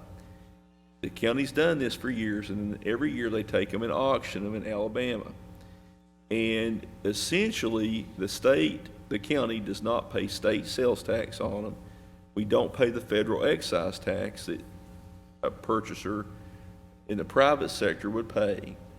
So essentially, that covers a lot of the depreciation for these trucks. We're driving basically for a year at little cost to the county. Take them to the auction, we get a new fleet that's under warranty. We never have to worry about maintenance or tires and those kind of things. And it's a pretty economical way to make sure that some of your bigger vehicles are replaced. But the point I'm making is I want a guarantee that those trucks are going to be ready. I know they've been ordered, but I want to know that we're going to have them. Because Judge Hickman and I were talking this morning, apparently there's a computer chip shortage that they can't make these vehicles. Is that? It's true with automotive, I'm not sure. I mean, there's just virtually no new vehicles on hardly any of the lots. So it's a concern. So whichever one of you wants to reach out to Worldwide to check on the delivery and make sure that whether we're going to have them or not, I would like to know that. All right. Mr. Little, anything, sir? No, other than the, just approval of this work. All right. Are they paving today, or were they not paving? No, we're because not of the weather? paving today. Thomas was off, and then I'm here, so we'll have our driver should have him starting Monday. That's gonna help us out. Who? Our driver, yeah, for our low boy. How many temporary workers have we been able to hire? 6. 6 of 10. So we still have need for 4 more, You'll have a need for 4. and can't find people to fill the jobs. No. So if anyone out there is wanting a temporary job, please come in, put your application in. Why don't you be more specific, Fabian, about what you're looking for with these last 3 or 4? Mostly what I'm needing is some guys for the mowers, guys who may be experienced with equipment, and then also for paving. I'd like to have a couple for the paving crew. Okay.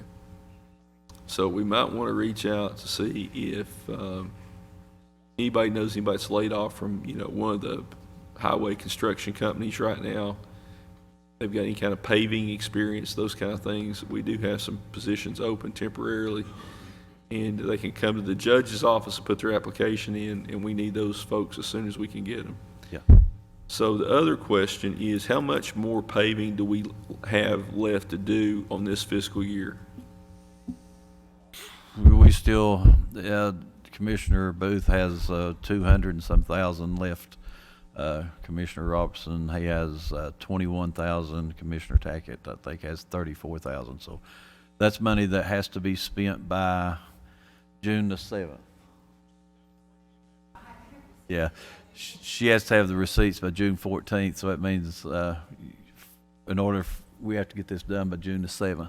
Are we gonna have to work it, well, are we gonna be able to get it done? Yeah, we're going to get it done. Even if it comes down that I may have to hire a few contract trucks to help haul, that will be the only thing about trying to lay it for Commissioner Booth. There is, this is the distance. When we get in his area to finish him up, we may have to get a few contract trucks to help us haul, even though we have 7, it'll just help us out.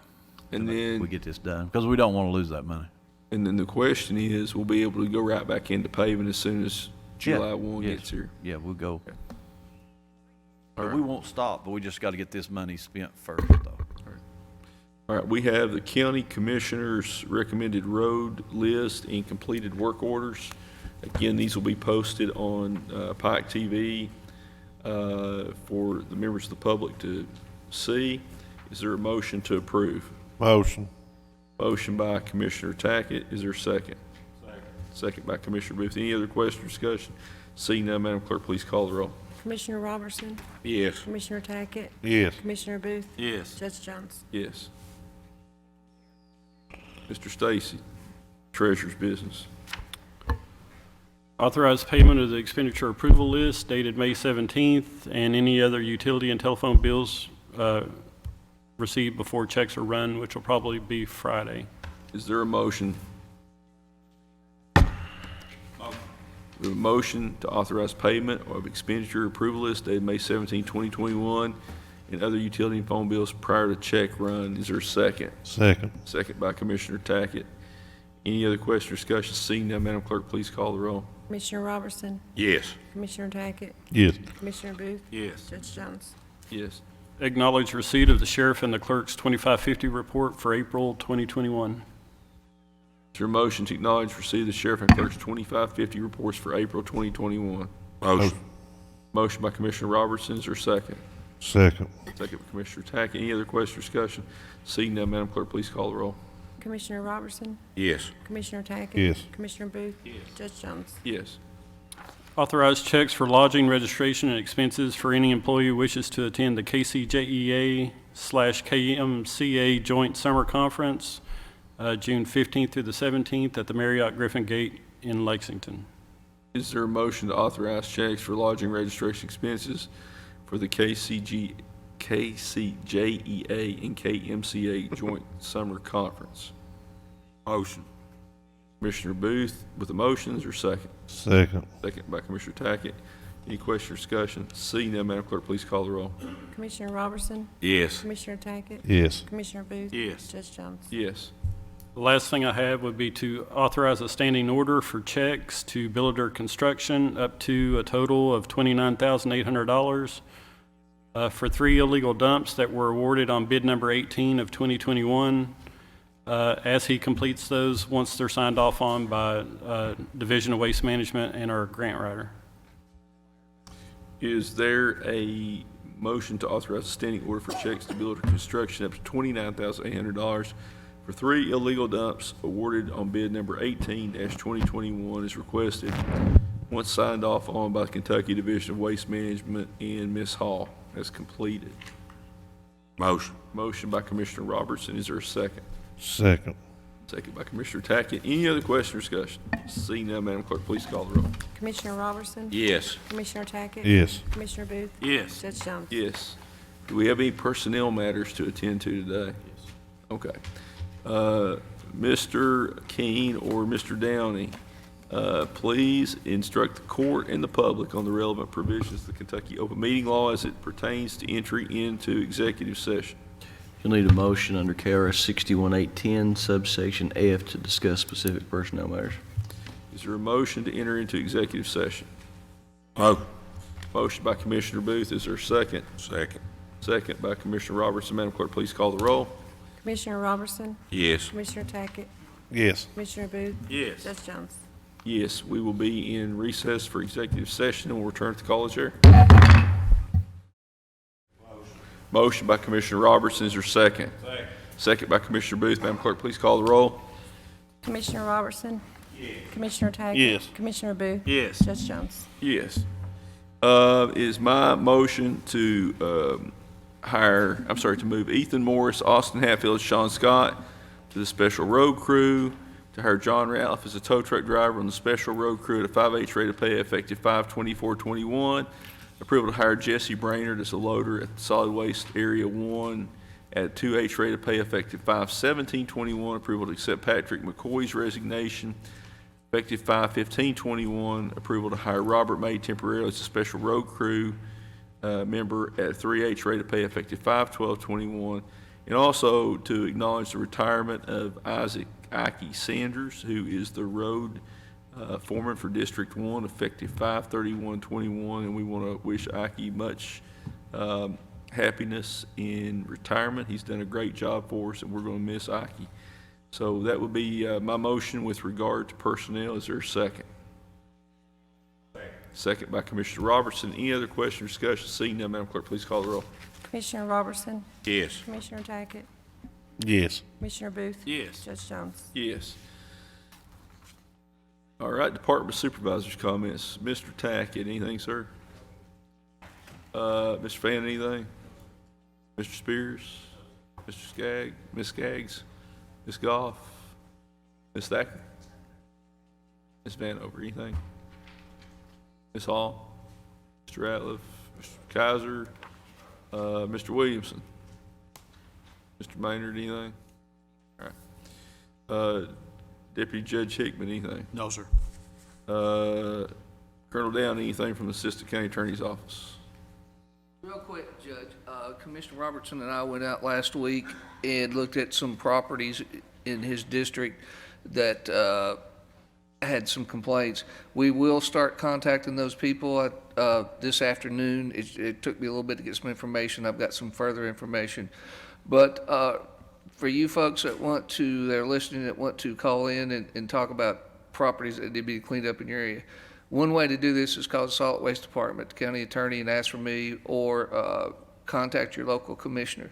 I am going to caution you again that this does take some time. We have to give these people notice and work with them. So, but we are listening, and the commissioners are actively looking at these properties, and so we are looking into it for them. Thank you. Thank you, Colonel. Mr. Keene, anything from the County Attorney's Office, sir? Yeah, real brief. Just on the tail of what Mr. Cox had to say here today, we are progressing with our trails here in Pike County. We had a real productive meeting, last meeting. And per the request of the committee and the commissioners, I have prepared in draft form an easement and a lease depending upon the route the landowner decides to go. And I think it's Mr. Judge Hickman has got to review it briefly, I think. I think it's consistent with the terms we discussed, and if you guys want to take a look at that, I think it's been provided to each of the commissioners. And the judge, if you want to take a look at that draft and let me know if that's the terms that you're looking at, I can put that in final form, and we can vote on that next meeting, get that ready to go. Thank you, Kevin. That Yes, sir. helps us a lot. Thanks for getting that done. All right, we'll start with Commissioner Robertson, District 1. Anything, sir? I just want to thank Ike Sanders for the years he's put in at this county. He's done a lot of good for me in the last 3 years, and I hope he's happy in his retirement. And I guess the other thing is we've got a scheduled cleanup for Fish Trap. It runs through the 17th to 21st. And we got a grant awarded this year for like $54,359.62. And the previous years, we've got a total of $240,724.14 in the grants the last 3 years, right, Sharon? And I mean, it serves the picnic shelters and the camping area up there and everything. We are changing a water line out from a 2-inch to a 4-inch. That should be started shortly. And that's all supported by the illegal open dump, right, Sharon? Yeah. You want to come and tell them a little bit about the water line right quick? because they are right now, the camping sites up there, the reason they're not renting those, we do not have any water to it right now. They have a break in the line somewhere. They've been trying to find it to fix it, and they've not been real successful with it yet, I don't think. The water line project, that's the fish trap hydraulic, that's Eric's project. That will increase the pressure, because currently they're purchasing water. Mountain Water is purchasing water from the city of Pikeville, and they want to reduce that purchase, plus they need to increase the pressure and change the line out. Fish Trap didn't have water 2 years ago when they were doing all those activities. They would run out because it's a 2-inch line and they need a 4-inch. So we wrote a grant to ARC. That's one of the grants that we wrote along with Maynard Fork. But the water line, yeah, will be ARC. And we've been hurt the last 2 years with flooding up there, and that's really why it's in the bad shape it's in right now. Yeah, because we got it cleaned up really nice that Yeah, first year. we did have it really clean up there. But we'll work on that again through the 17th to the 21st and see if we can get it cleaned back up again. These photographs that are on the screen are not current. Part of them are, part of them aren't. The first ones that rolled through, all of that, that is the first cleanup. That was that major, that's the year we got 120-some thousand. That was a couple years ago. Yeah, it's a couple of years ago. It was Yeah. 2019 grant. Now, the last photos, those, that's now. Yeah, That's what it looks like now. The flood this past March took the water across the parking lot and to the other hillside. Water's never been that high up there since I've been here. Covered up the restrooms and Yes, the and picnic it stayed shelters in that underwater a area long down time. there. And they're having to rewire those to get them straightened back out. I think Paul's worked on those, haven't you, Paul? So, Yeah, they're just having to start all over again because of the flooding. but it's a nice lake in this area when it's clean. I've spent a lot of time on that lake, and it's just bad to see it the way it is right now. And it's bad for tourists to see it too. The sad part about it is I've been on about all the lakes in the state and parts of Virginia and Tennessee. And when this lake is clean, there's no prettier lake. Yeah. I mean, it's just amazing just riding up and down the lake and fishing. It's home, and we just got to do a better job, and we need to, we probably need to knock on our neighbor's door up a little more on stuff coming down the river. So, but like I said, when it's clean, everybody in Pike County's got something proud of right there. Yep. That's all I've got, Judge. All right, thank you, sir. Thank you, Sharon. Commissioner Tackett, District 2. Judge, first of all, like Ronnie said, I'd just like to thank Ike for his service here at the county. I want to thank Kevin for what he's helped us here with this trail and these leases and all that.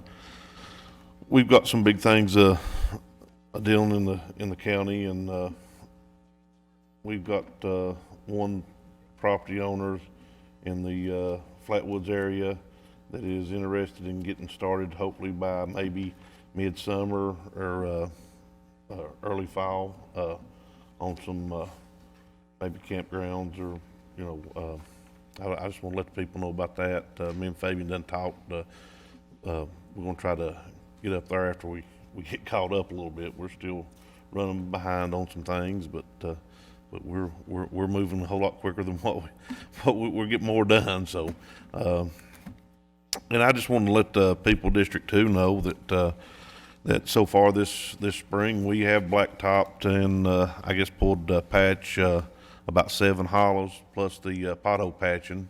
I know that there's more roads out there through not only District 2 but the county, and by the county employees doing this, we've saved 245 ton of asphalt, which is a little over a half a mile more blacktop that we can put down by doing it ourselves. Our cost was, and getting somebody else to do it, was about 20-some thousand, I think. Is that what it was, Fabian? Savings there, just in the spring. But other than that, Judge, that's about all I've got. Mackey keep, one of our employees, his mother passed away, and keep Mackie, Atkins in your family, or in your prayers there. Commissioner Booth.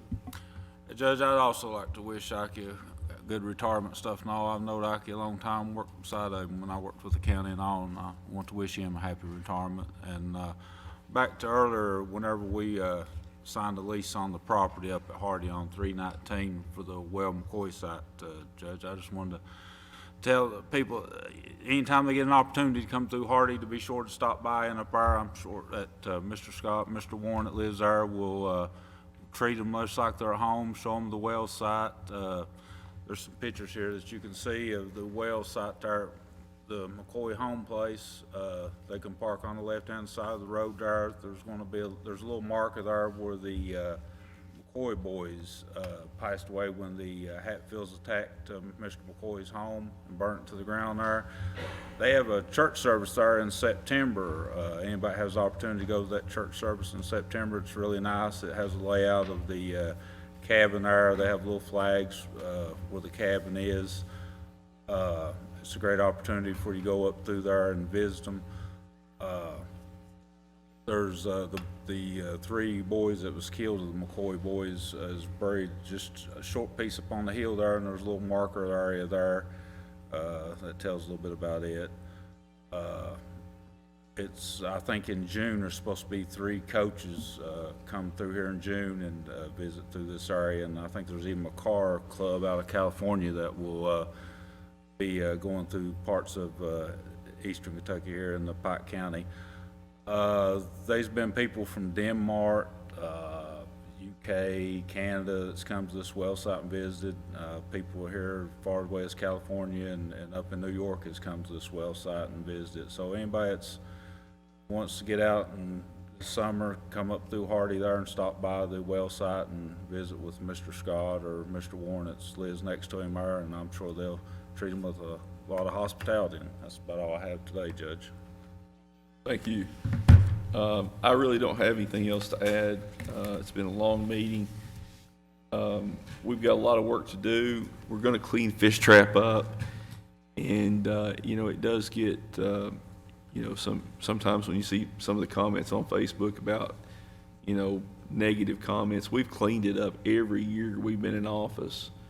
We can't control the flooding, and I would remind the public that but for Fish Trap, there would have been a lot more flooding that would have taken place over the last 50 years in this county. And I know we all get disappointed when it gets filled with debris and trash. And it's going to be a perpetual battle. We've tried talking to the Division of Water to see if there was a way that they could put a system in to capture some of that material before it got down to the dam. It is an eyesore. It's really hurt the use of the lake, but the lake serves a purpose, and that's flood control first and foremost. So, but we will have it cleaned up here by the end of the week, and again, that's part of the material that ends up in it is coming from illegal dumping and littering. Part of it's coming out of Virginia. I do want to mention too that on Monday, here in the courtroom on the 24th, I think at 10 a.m., 10:15 a.m., but we need you to be here by 10, Governor Beshear and several members of his administration will be here to announce the approval of some funding requests that we have submitted to his administration. If you have an opportunity, we'd like to invite the public to come to the fiscal courtroom at 10:15. Governor Beshear will be here. He's going to be on a tight time frame. He's got some positive news and some things that his administration is doing for Pike County, and we certainly appreciate that. It's amazing when you work with state officials what you're able to accomplish, and we did that with the last administration, and we're doing it with this administration. We have obtained funding for $350,000 for the Penny Street Bridge, $100,000 for funding for the Barnshee Road paving, $350,000 for emergency bridge assistance. And there's some other projects that the governor's going to talk about. We've got a lot of infrastructure needs, bridges and roads. The one good thing about the budget that we passed today for the next fiscal year, it provides about $3 million for blacktop for county roads. And that's probably more than's been spent on county roads in a year in a long, long time. And we're doing it in-house. We're doing it, we're doing it the right way. And Fabian, I want to thank the road crews for the work and the quality of work that we're getting. And again, we are doing it in-house. And I think the number we came up with was by doing it in-house, we're saving about $6,700 a mile. Is that correct? So, the more money we can save, the more blacktop we're going to be able to put down. And if we don't take care of our infrastructure, those problems are only going to get worse.